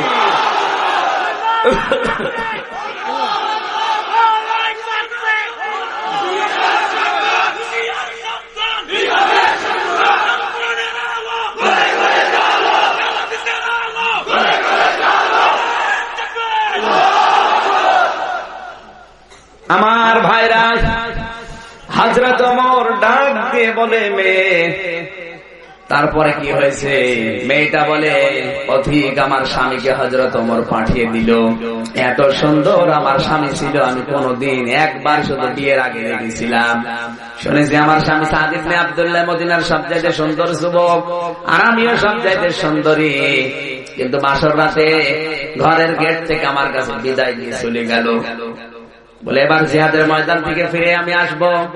৩ মাস পার হয়ে গেল, হঠাৎ শুনলাম যে আমার স্বামী আসতেছে। সাজগোজ করে বসে আছি, কে যেন সংবাদ দিল হযরত ওমর ওখান থেকে আর একটা জিহাদের ময়দানে পাঠিয়ে দিয়েছে। আমার সাজগোজ আবার বন্ধ হয়ে গেল। কি করব? আরো ৩ মাস 3 মাস কেটে যাওয়ার পরে শুনলাম আসতেছে, আমার স্বামীর জন্য আমি সাজগোজ করে বসে আছি। এই জন্য মেয়েরা যদি সাজতে চায় শুধুমাত্র সাজবে তার স্বামীর জন্য। মেয়েদের সাজগোজ যায় যাতে শুধু স্বামী বাদ দিয়ে অন্য কারোর জন্য যায়। কথা বলেন, আপনি লিপস্টিক দেবেন, লিপাইনার দেবেন, আশকারা, মাস্কারা, আইলানা যা দেবেন স্বামীর জন্য দেন। এক চোখের ভেতরে এখন 9টা জিনিস পাওয়া যাচ্ছে। এক চোখে যদি 9টা দেয় বাকি জায়গায় কোনটা আছে? আমি নাম নাই আমি বিয়ে করার সময় মার্কেট করতে গিয়ে দেখেছি চোখে দিয়েছে 9টা। বললাম ভাই চোখে 9টা, বাকি জায়গায় কয়টা? হুজুর আপনি হুজুর মানুষ সব দিইনি, সাধারণ মানুষ হলে ব্যাগ করে দিতাম।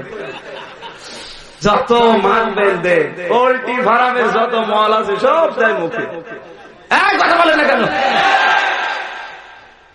এমন দিয়া দিয়েছে আর আব্বা বলতে পারে না ড্যাডি। আব্বা বললে মিশে যাবে কায়দা, ড্যাডি বলে ডাকতে। আম্মি আম্মি বললে হয় না, কি যেন একটা নাম দিয়েছে মাম্মি, যেন মুখ না লাগে। আপনি দেবেন যা আছে সব দিয়ে দেন স্বামীর জন্য। শুনুন, কার জন্য? এভাবে সুন্দর করে সাজগোজ করে আপনি মার্কেটে যান, এটা স্বামী খুশি করা আপনার উদ্দেশ্য না, খুশি করার উদ্দেশ্য পাবলিক। আর পাবলিক যদি কোনো মানুষকে দেখে আন্দাজে আশেপাশে মন্তব্য করে, যারা করছে ওদেরও গোনা হচ্ছে, যাকে দেখে করছে ওরও গোনা হচ্ছে। তাও ছোটখাটো গোনা হলে মেনে নিতাম, কবিরা গোনা হচ্ছে। এক একটা কবিরা গোনায় আপনি কমপক্ষে 7,000 বছর জাহান্নামের আগুনে জ্বলবেন। তোরে বলেন নাউজুবিল্লাহ। খলিফা আমার স্বামী আসবে বলে আমি সাজগোজ করে বসলাম, হঠাৎ কে যেন এসে বলেছে তোমার স্বামী আজও আসবে না, পাঠিয়ে দিয়েছে হযরত ওমর।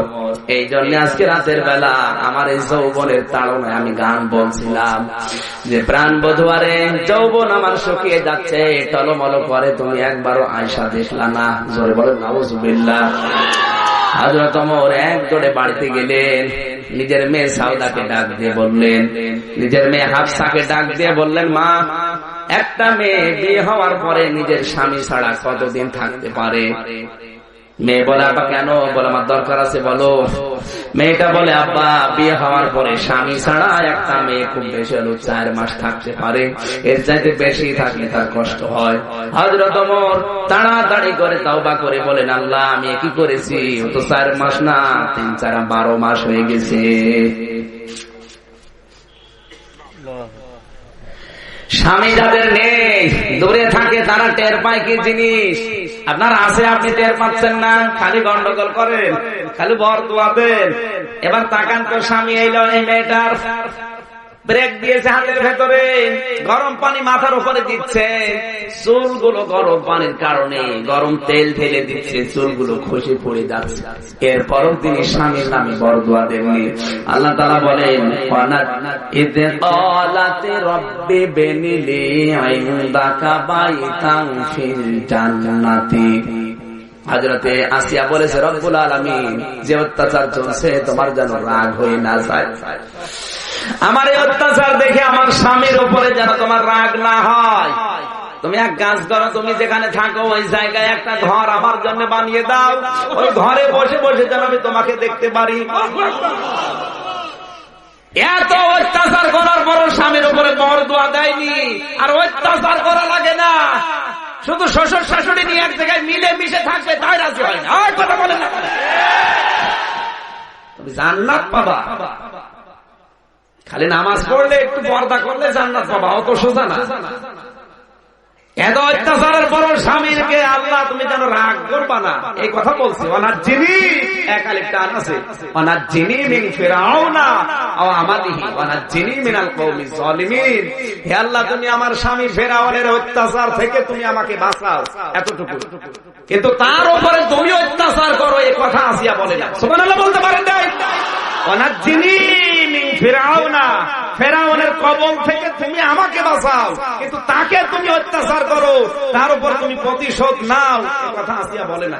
তারপরও ব্রেক মারা হাতের ভেতরে। আর আপনার একটা সাবান কম হলে আপনি বরদোয়া দিয়ে ছেড়ে দিচ্ছেন। নবীজি মেরাজ থেকে ঘুরে এসে জাহান্নামে মেয়েদের দেখেছিলেন এই কারণে। অধিকাংশ মেয়েরা স্বামীর উপরে আন্দাজে বরদোয়া দেয়, বাস্তবতা তো বোঝে না। মনে করে পাশের বাড়ির স্বামী এত কিছু দেয়, এ পারে না, আন্দাজে এক কথা বলে দেয়। কথা বলে না কেন? যার স্বামীর যেরকম ইনকাম, ওই ইনকাম নিয়ে আপনাকে খুশি টাকা লাগবে। আপনাকে ওয়াহেদ ভাইয়ের বাড়ি পাঠিয়েছে এমনি না, আপনাকে তো আমার বাড়ি পাঠাতে পারত। লোকটার মাসে ইনকাম 16,000 টাকা, আর আমার ইনকাম 16 লাখ টাকা। সুতরাং আপনি আমার বাড়িতে এসেছেন যে পর্যায়ে, ওই রকম আপনি করেন। ওর বাড়িতে যদি আল্লাহ পাঠায়, ওকে যদি চাপ দেন আমি হামজার মতো, তোরও 16 লাখ টাকা উপায় করা লাগবে, ওর তো বিক্রি করা লাগবে, তাও হবে না, কারণ বুড়ি মানুষকে রাখেন। এই জন্য মা বোন যারা এসেছেন, শুধু আর শোনা না, যার স্বামীর ইনকাম যতটুকু, ওইটা নিয়ে আপনাকে খুশি থাকা লাগবে, ওটা ইবাদত। কারণ অধিকাংশ স্ত্রীর মুখের দিকে তাকিয়ে স্বামী অবৈধ ইনকাম করতে বাধ্য হয়। বেশিরভাগ নেতারা, নেতার বইয়ের ফ্যাশন কি? এই আজকে দেখলাম এক নেতা তার স্ত্রীকে প্রায় 60টা শাড়ি কিনে দিয়েছে। আজকে এক একটা শাড়ি তাও 22-23 হাজার টাকা দাম, ফেসবুকে দিয়েছে। এক একটা শাড়ি যদি 22-23 হাজার টাকা দাম হয়, 60টা শাড়ি কত হয়? তো সব জিব্রাইল দিয়ে যায়। ওই স্ত্রীর মন রক্ষা করতে গিয়ে, ওকে খুশি করার জন্য ওই নেতা জনগণের সম্পদ অবৈধভাবে ইনকাম করে। কথা বলেন, আপনি কি রাগ করবেন না? এই আয়াত বাদ দিয়ে দেবেন। উনি বলেছেন নাচিনি মিনাল কওমি যালিমিন, নাচিনি একালে টান আছে, তুমি আমাকে বাঁচাও এই জালেম সম্প্রদায় থেকে। তারপরেও তিনি বদদুয়া দেননি স্বামীর উপরে, যে আল্লাহ তুমি এর উপর প্রতিশোধ না। সুবহানাল্লাহ বলতে পারেন নাই? আপনার আদর্শ হওয়া দরকার আসিয়া, আপনার আদর্শ বানিয়েছেন কটকটি।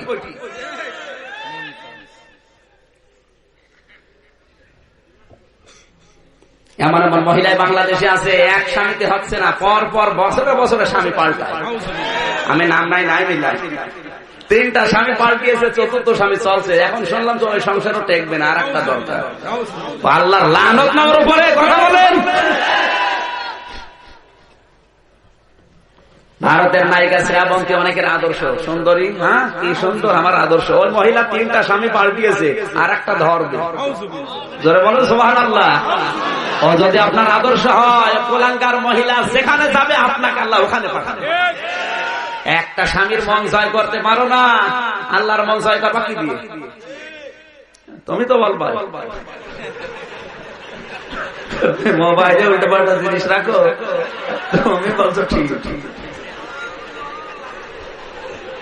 না না, ও রাখে না, আলহামদুলিল্লাহ ভালো। আমি হাসির খোরাক বললাম না, যা বলি ওর ভেতরে শিক্ষা আছে। ফেরাউনের স্ত্রীর স্বামী ছিল কি? আসিয়ার স্বামী ছিল না?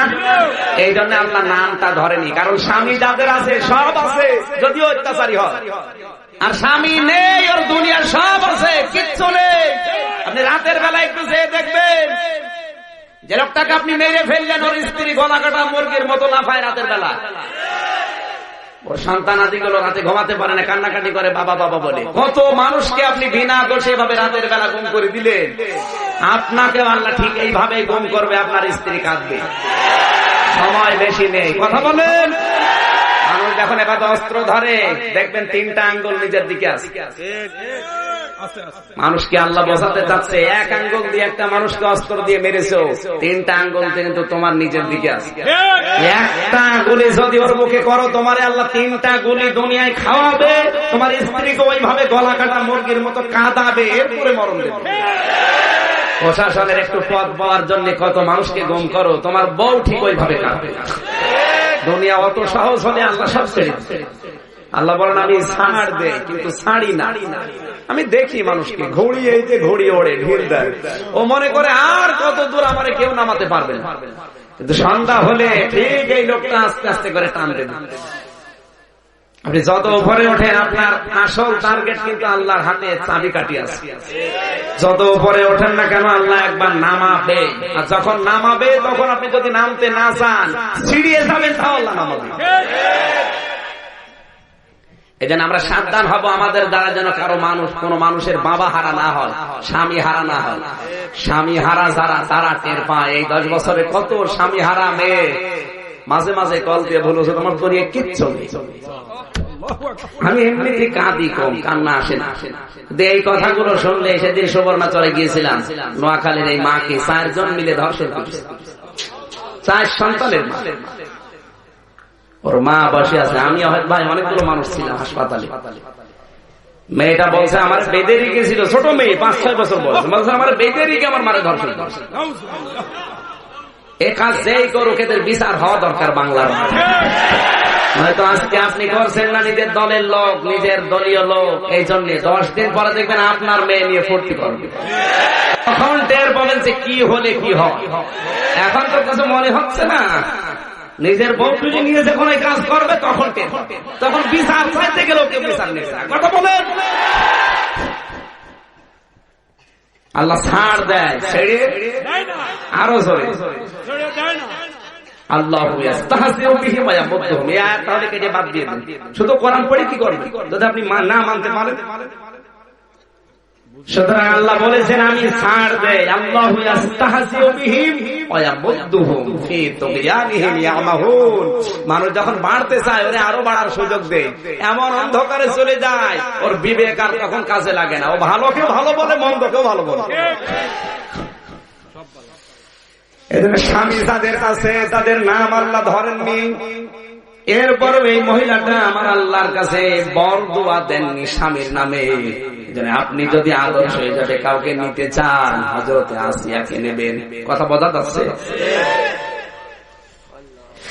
ফেরাউনের কথা বলছিলাম, মানে নাই। 3 নম্বরে নাম পেয়েছি আমি হযরতে খাদিজাতুল কুবরা, নবীর স্ত্রী। 4 নম্বরে নাম পেয়েছি বিশ্ব নবীর ছোট মেয়ে ফাতিমাতুজ জোহরা। তাম পৃথিবীর মুসলিম নারীদের 4 জন মহিলা আদর্শ, 1 জন মারিয়াম, 2 নম্বর আসিয়া, 3 নম্বর খাদিজাতুল কুবরা, 4 নম্বর ফাতিমাতুজ জোহরা রাদিয়াল্লাহু তাআলা আনহা। জোরে বলেন আমিন। বন্ধুর প্রভাবটা আমি শিক্ষা দিচ্ছিলাম শেষ পর্যন্ত। ফেরাউন ডাক দিয়ে বলছে তুমি যদি আমারে না মানো তোমার এইভাবে বিদায় করে দেব। বিদায় করে দিয়েছে, এরপরও মানে নাই। এটা নিজের স্ত্রীকে ছাড়ে নাই, এইটা ছড়িয়ে পড়েছে মানুষের ভেতরে। ওরে বাবারে কি রে, নিজের বউকে ছাড়ে না, ও যদি না মানে আমারও ছাড়বে না। যাদের কম ঈমান ছিল, ঈমান দুর্বল ছিল, অনেকেই ফেরাউনকে মেনে নিয়েছিল। আজ বিশ্বে অনেক দেশ আছে, বাতাস যদি একটু গরম হয় বলবে পরে তওবা করে নেব, এখন মিশে থাকি। এটা তো এখন দেশে শুরু হয়নি, হবে। কেন তোর তো মানুষ টুপি খুলে পকেটে নিয়েছে, দরকার নেই পরে তওবা করে নেব। ফেরাউন যে কাজটা করেছিল নিজের বুদ্ধিমতো না বন্ধুর প্রভাবে? আরো জোরে আল্লাহ রাব্বুল আলামিন বলেন ইন্নামা ওয়ালিয়ুকুমুল্লাহুল্লাযীনা আমানু ইন্নামা ওয়ালিয়ুকুমুল্লাহু ওয়া রাসূলুহু ওয়াল্লাযীনা আমানু। সূরা মায়েদা আয়াত নাম্বার 55। মনে আছে আপনাদের? মনে আছে? আল্লাহ পাক বলেন অবশ্যই তোমাদের বন্ধু হবে পৃথিবীতে 3 জন। কয়জন? 3 জন। আরো জন। 3 জন। 1 নম্বরে তোমাদের বন্ধু হবে আমি আল্লাহ। কে? আল্লাহ যে মানুষের বন্ধু হয় এই কথা কোরআন জানাচ্ছে। আল্লাহ বন্ধু কাদের? আল্লাহ নিজে আয়াতের ব্যাখ্যা অন্য আয়াতে দিয়েছেন, আল্লাহু ওয়ালিয়ুল্লাযীনা আমানু। যারা ঈমান এনেছে আমি আল্লাহ তাদের বন্ধু হয়ে গেছি। ইখরিজুহুম মিনাজ যুলুমাতি ইলান নূর, এদেরকে আমি অন্ধকারের জীবন থেকে আলোর দিকে বের করে নিয়ে আসি। আল্লাহ বন্ধু হতে হলে ঈমান আনা লাগবে। 170 কোটি মানুষ এই পৃথিবীতে এখন ঈমানদার, এগুলোই বন্ধু আল্লাহর, বাকিগুলো সব আমার আল্লাহর শত্রু। সুতরাং আমরা বন্ধুর ভেতরে আছি তো না? এদের পরবর্তী শব্দ কি? ইখরিজুহুম মিনাজ যুলুমাতি ইলান নূর। ইখরিজুহুম, তিনি আল্লাহ তাদেরকে বের করে নিয়ে আসেন অন্ধকারের জীবন থেকে আলোর দিকে। সুতরাং যে সমস্ত ঈমানদারেরা আল্লাহর বন্ধুত্বের দাবি করার পরও মানুষের তৈরি করা আইন কানুন নিয়ম নীতির এই অন্ধকারের পথ ছেড়ে দিয়ে কোরআনের পথে আসতে পারে না, ওরা আজও আল্লাহর বন্ধু হতে পারে না। والذين كفروا أولياؤهم الطاغوت يخرجونهم من النور إلى الظلمات। তাগুতের বন্ধু তারা, কাফের যারা, ওদেরকে তাগুত কি করে? আলোর পথগুলো বাদ দিয়ে অন্ধকারের দিকে নিয়ে যায়। এখানে আলো আর অন্ধকারের ব্যাখ্যা পড়েছি। জুলুমাত বহু বছর, নূর 1 বছর। ইসলাম হচ্ছে নূর। ইসলাম কয়টা? আজ যদিও ইসলামকে মানুষ ভাগ ভাগ করে ফেলেছে, আসলে ইসলাম কয়টা? আর জুলুমাত অন্ধকারের পথ, হাজার হাজার। শিরিকের পথ অন্ধকার, জুলুমের পথ অন্ধকার, কুফরের পথ অন্ধকার, বেদাতের পথ অন্ধকার। এই কথা বলে না কেন? এগুলো সব অন্ধকার না? এগুলোর দিকে মানুষকে নিয়ে যায় আল্লাহর একমাত্র ইসলাম বাদ দিয়ে। উলাইকা আসহাবুন নার, এ হচ্ছে জাহান্নামের অধিবাসী। হুম ফিহা খালিদুন, চিরকাল এরা জাহান্নামে থাকবে। জোরে বলেন নাউযুবিল্লাহ। এই আয়াতটার মূল শিক্ষা এই, ওয়াল্লাযীনা কাফারু আউলিয়াউহুমুত তাগুত। আউলিয়া ওলির বহু বচন। কাফের যারা, তাদের বন্ধু তাগুত। এদের কাজ কি? আল্লাহর তৈরি করা নিয়ম নীতি যেগুলো আছে এগুলো বাদ দিয়ে মানুষের তৈরি করা নিয়ম নীতির দিকে ওদেরকে ডাক দিয়ে নিয়ে যায়। আজ বাংলাদেশে কারা তাগুতের বন্ধু আর আল্লাহর বন্ধু পার্থক্য হয়ে গেছে। এই কথা বোঝা লাগবে, পার্থক্য, পার্থক্য। এখন আপনি চিন্তা করেন, আপনি কি আল্লাহর বন্ধু না শয়তানের বন্ধু? আল্লাহর বন্ধুদের কাজ হচ্ছে উলাইকা আসহাবুল জান্নাহ হুম ফিহা খালিদুন, এরা জান্নাতের অধিবাসী, চিরকাল থাকবে। আর শয়তানের বন্ধু যারা, হুম ফিহা উলাইকা আসহাবুন নার হুম ফিহা খালিদুন, এরা শয়তান আগুনের অধিবাসী, চিরকাল থাকবে। এই ধান্দা করবেন না যে কিছুদিন থাকার পরে আবার বের হয়ে আসবে, না, ও ধান্দা বাদ দেন। কারণ হুম ফিহা খালিদুন আপনাকে দেবে, এরপর আবার বের করে নিয়ে আসবে। এরকম যদি করে তাহলে তো ইয়ারকি মারা হবে। ইয়ারকি মারবে আল্লাহ? সুতরাং আপনি কোন পথে হাঁটছেন আপনি টের পাচ্ছেন। সূরা বাকারা 158 নম্বর আয়াত, 258 নম্বর আয়াত। বাড়িতে যে একটু মিলাবে 57, 58 এই দুইটা আয়াত একটু পড়েন, দেখবেন আপনি আল্লাহর বন্ধু না শয়তানের বন্ধু। আল্লাহর বন্ধু হলে আল্লাহ আপনাকে মানুষের তৈরি করা নিয়ম নীতি থেকে বাঁচিয়ে আল্লাহর আলোর দিকে আপনার জান প্রাণ দিয়ে কাজ করাবে। আর সবাইকে আল্লাহ কাজ করায়, কারণ আল্লাহর বন্ধু আবার হওয়া লাগবে। বন্ধুর ভেতর পার্থক্য আছে না? বন্ধু শব্দের আমি প্রায় 29টা শব্দ পেয়েছি। বন্ধু, রফিক মানে বন্ধু। এই যে রফিক, রফিক কোন বন্ধুকে বলা হয়? এই যে এটা আমার বন্ধু, মনে করেন উনি আমাকে একজন মারছে, দেখে ওই বন্ধু জীবন প্রাণ দিয়ে হলেও বাঁচাবে, এর নাম রফিক। এর নাম কি? খালিল মানেও বন্ধু। খালিল বলা হয় কোন বন্ধুকে?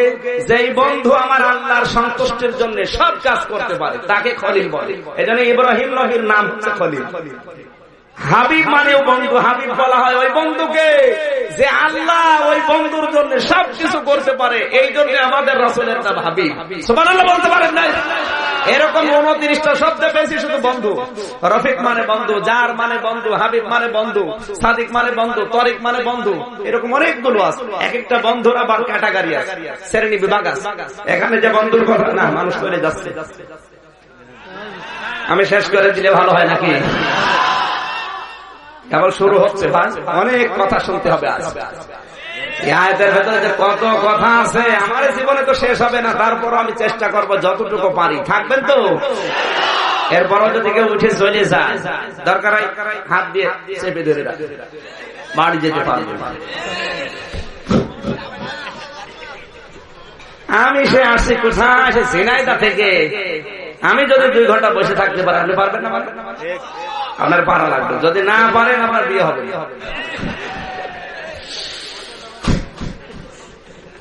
এখানে 1 নাম্বার বন্ধুকে সবাই বলা লাগবে আল্লাহ রাব্বুল আলামিন বলেন, আমাকে যদি কেউ বন্ধু হিসাবে পেতে চায় তার 4টা কাজ করা লাগবে। কয়টা? আমরা জানি পৃথিবীতে বন্ধুত্বের সিস্টেম আছে। মোবাইল দিয়ে কেউ যদি বন্ধুত্ব করে, আগে ফেসবুকে তাকে বন্ধুত্বের অফার দেওয়া লাগে, সে অ্যাকসেপ্ট করবে, এরপর আবার চিঠি দেবেন, আপনি লিখবেন, কিছু উত্তর দেবে, আদান প্রদান হবে, এরপরে মোবাইলে কথা হবে, আস্তে আস্তে বন্ধুত্ব গাঢ় হবে, এরপরে হাদিয়াটাও বানিয়ে যাবেন। আল্লাহ রাব্বুল আলামিন বলেন, আমি যে বন্ধু, আমি তোর মোবাইল পাঠাবো না, আমি আল্লাহ তোমাদের কাছে চিঠি পাঠিয়েছি, ওই চিঠির সাথে যদি 4টা আচরণ করো আমি আল্লাহ তোমাদের বন্ধু হব। আল্লাহর পাঠানো চিঠির নাম হচ্ছে কোরআন। এই চিঠিটা প্রথমে আপনাকে পড়া লাগবে, 2 নম্বরের চিঠিটা আপনাকে বোঝা লাগবে, 3 নম্বরে এই চিঠিটা শুধু বুঝলেই হবে না, ওই চিঠিতে বন্ধু কি বলতে চেয়েছে ওই অনুযায়ী আপনাকে কাজ করা লাগবে। এতটুকুই না, বন্ধু যদি চিঠির ভেতরে লিখে দেয় যে এই কথাগুলো তুমি অমুক অমুককে জানিয়ে দাও, আপনাকে তাও করা লাগবে। তোমার বাংলাদেশের বন্ধু আছে কারা এবার মিলান আল্লাহর এই চিঠি। আল্লাহর অনেক বন্ধু এখন সওয়াবের নিয়তে পড়ছে, ভালো পড়েন। 2 নম্বরে অনেক বন্ধু আছে এই দুনিয়ায়, এটা বুঝছে, বোঝে না সওয়াব আরো বেশি হবে। 3 নম্বরে অনেক বন্ধু আছে আল্লাহর বন্ধু হওয়ার জন্য এটা নিজে আমল করছে, পড়ে পড়ে যা লেখা আছে কাজ করার চেষ্টায় আছে, কিন্তু 4 নম্বর যে শর্তটা এইটা অনেক বন্ধু এখন মানে না। 4 নম্বর কি? শুধু পড়লে হবে না, বুঝলে হবে না, আমল করলেও হবে না। এই চিঠিটা যার যার কাছে পৌঁছানোর দায়িত্ব বন্ধু দিয়েছে, ওই কথাগুলো তার কাছে পৌঁছানো লাগবে। আরো জোরে। আজ বাংলাদেশে হাজারো আলেম কোরআন পড়ে, বোঝে, মানে ব্যক্তিগত জীবনে যতটুকু পারে, কিন্তু এই কথাটা যে মানুষের কাছে পৌঁছানো লাগবে, এইটা করতে গেলে অনেক সময় মানুষ শত্রুতা করে, আর এইটা করতে গিয়ে আল্লামা সাইদি জেলখানা। অনেক কোরআন পড়েছে ঠিক, বুঝেছে ঠিক, মানুষের যতটুকু আমল করা দরকার করেছেও ঠিক, কিন্তু যখনই বলেছে না আমি শুধু পড়বো না, বুঝবো না, আমল করবো না, আমি মানুষকে মানাবো, এই কথা বলে না কেন? আজ বাংলাদেশে যে মুসলমান গুলো বলে আমি শুধু কোরআন পড়বো না, বুঝবো না, মানবো না, আমি মানাবো, তখনই বাতিলের টার্গেট তো এই জায়গায় হয়। এরপরও জীবন দিয়ে চেষ্টা করছে আল্লাহর বন্ধু হওয়ার জন্য। শর্ত যেহেতু 4টা মানায় রাখবে, ইমাম আবু হানিফা এই শর্ত মানতে গিয়ে তিনি কিন্তু পড়েছিলেন, কোরআন বুঝেছিলেন, তারপরে আমলও করেছিলেন, কিন্তু যখন বলে যে আমি কোরআন মানাতে চাই, তখন 8 বছর জেলখানা।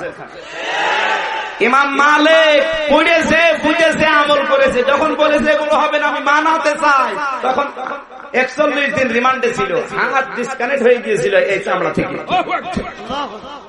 আল্লাহর বন্ধু এখন এই 4টা শর্ত অনুযায়ী বাংলাদেশে কম না বেশি নেই, যে কটা আছে যেটা জেলখানা।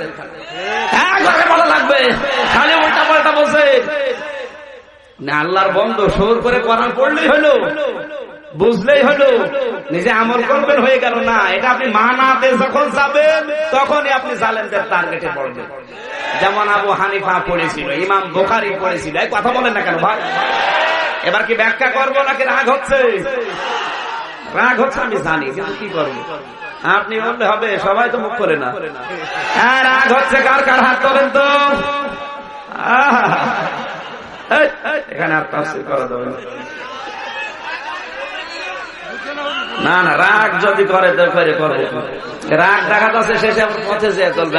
হুজুর দাঁড়ান আপনার। 2 নম্বর শব্দ আমরা পেয়েছি কোরআনের আয়াতে, ওয়া রাসূলুহু, রাসূল তোমাদের বন্ধু। রাসূল কি বন্ধু? আর রাসূল বন্ধু হবে কাদের? না না, 4টা শর্ত যারা দুনিয়ায় মেনে নেবে তাদের জন্য রাসূল হবে বন্ধু। আর আল্লাহর রাসূল যদি কারো বন্ধু হয়, কিয়ামতের দিন নবী তাকে নিয়ে জান্নাতে না গিয়ে পারবে না। কোরআনে কারীম জানিয়েছে রাসূলের বন্ধু হতে চাও, 4 দফা কর্মসূচি মেনে নাও। ওয়াল্লাযী বা'আসা ফিল উম্মিয়িনা রাসূলাম মিনহুম ইয়াতলু আলাইহিম আয়াতিহি ওয়া ইউযাক্কিহিম ওয়া ইউআল্লিমুহুমুল কিতাবা ওয়াল হিকমা ওয়া ইন কানু মিন ক্বাবলু লাফি যালাল মুবিন। তার দফা কর্মসূচি দিলাম সূরা জুমার 2 নম্বর আয়াতে, ওদিকে আছে সূরা আলে ইমরানের 164 নম্বর আয়াতে, ওদিকে আছে সূরা বাকারার 129 নম্বর আয়াতে, এবার 149 নম্বর আয়াতে, 51 নম্বর আয়াত। এই 4টা জায়গায় পড়া কোরআন শরীফে আল্লাহ 4 দফা কর্মসূচি দিলেন। সূরা বাকারা 129, সূরা বাকারা 150, সূরা আলে ইমরান 164, সূরা জুমা আয়াত নাম্বার 2। কয় জায়গায়? আরো জোরে বলা লাগবে। 4 জায়গায় 4 দফা কর্মসূচি আল্লাহ দিয়ে জানিয়েছেন তিনি সে আল্লাহ যিনি তার রাসূলকে পাঠিয়েছেন। 4 দফা কর্মসূচি দিয়ে তুমি যদি রাসূলের বন্ধু হতে চাও এই 4টা শর্ত মেনে নাও। এতলু আলাইহিম আয়াতিহি, আয়াত তেলাওয়াত করা লাগবে তোমাকে। কার আয়াত? আরো জোরে আল্লাহ। এই আয়াত বলতে শুধুমাত্র কোরআনের আয়াত না, না এক একটা শব্দে লক্ষ লক্ষ কথা। আমার তো মনে হয় তাফসীরে যখন বসি কিয়ামত পর্যন্ত হায়াত পেলেও আমার কথা শেষ হবে না, এত কথা আল্লাহ শুধু ব্রেনের ভেতরে ঢুকিয়ে দেয়। আর মানুষ কথা খুঁজে পায় না। বাবার কাহিনী শুরু করে হরিণের কাহিনী, দাঁত মুকুল ফেলে। ব্রাহ্মণ বাড়িয়ে যারা আসবে যদি হরিণের কাহিনী, সাপের কাহিনী, মাছের কাহিনী কেউ বলে, বলবে আগে দলিল দেখান কোথায় আছে, তারপরে কথা শোনা। হরিণ একটা বান্দা ছিল গাছের ভিতরে, তোর গাছের তলায় হরিণ বাঁধা।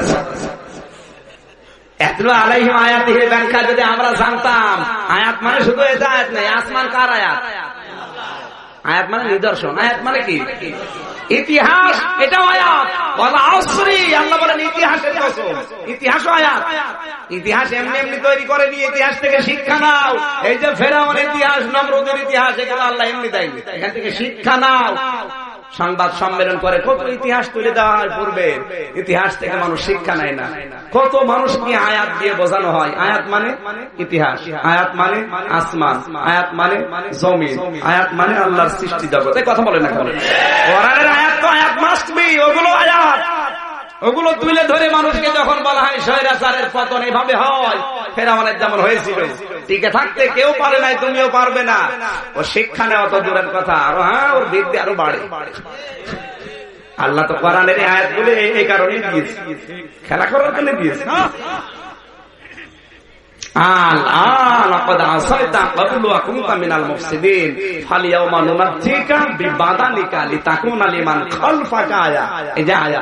এটা কি?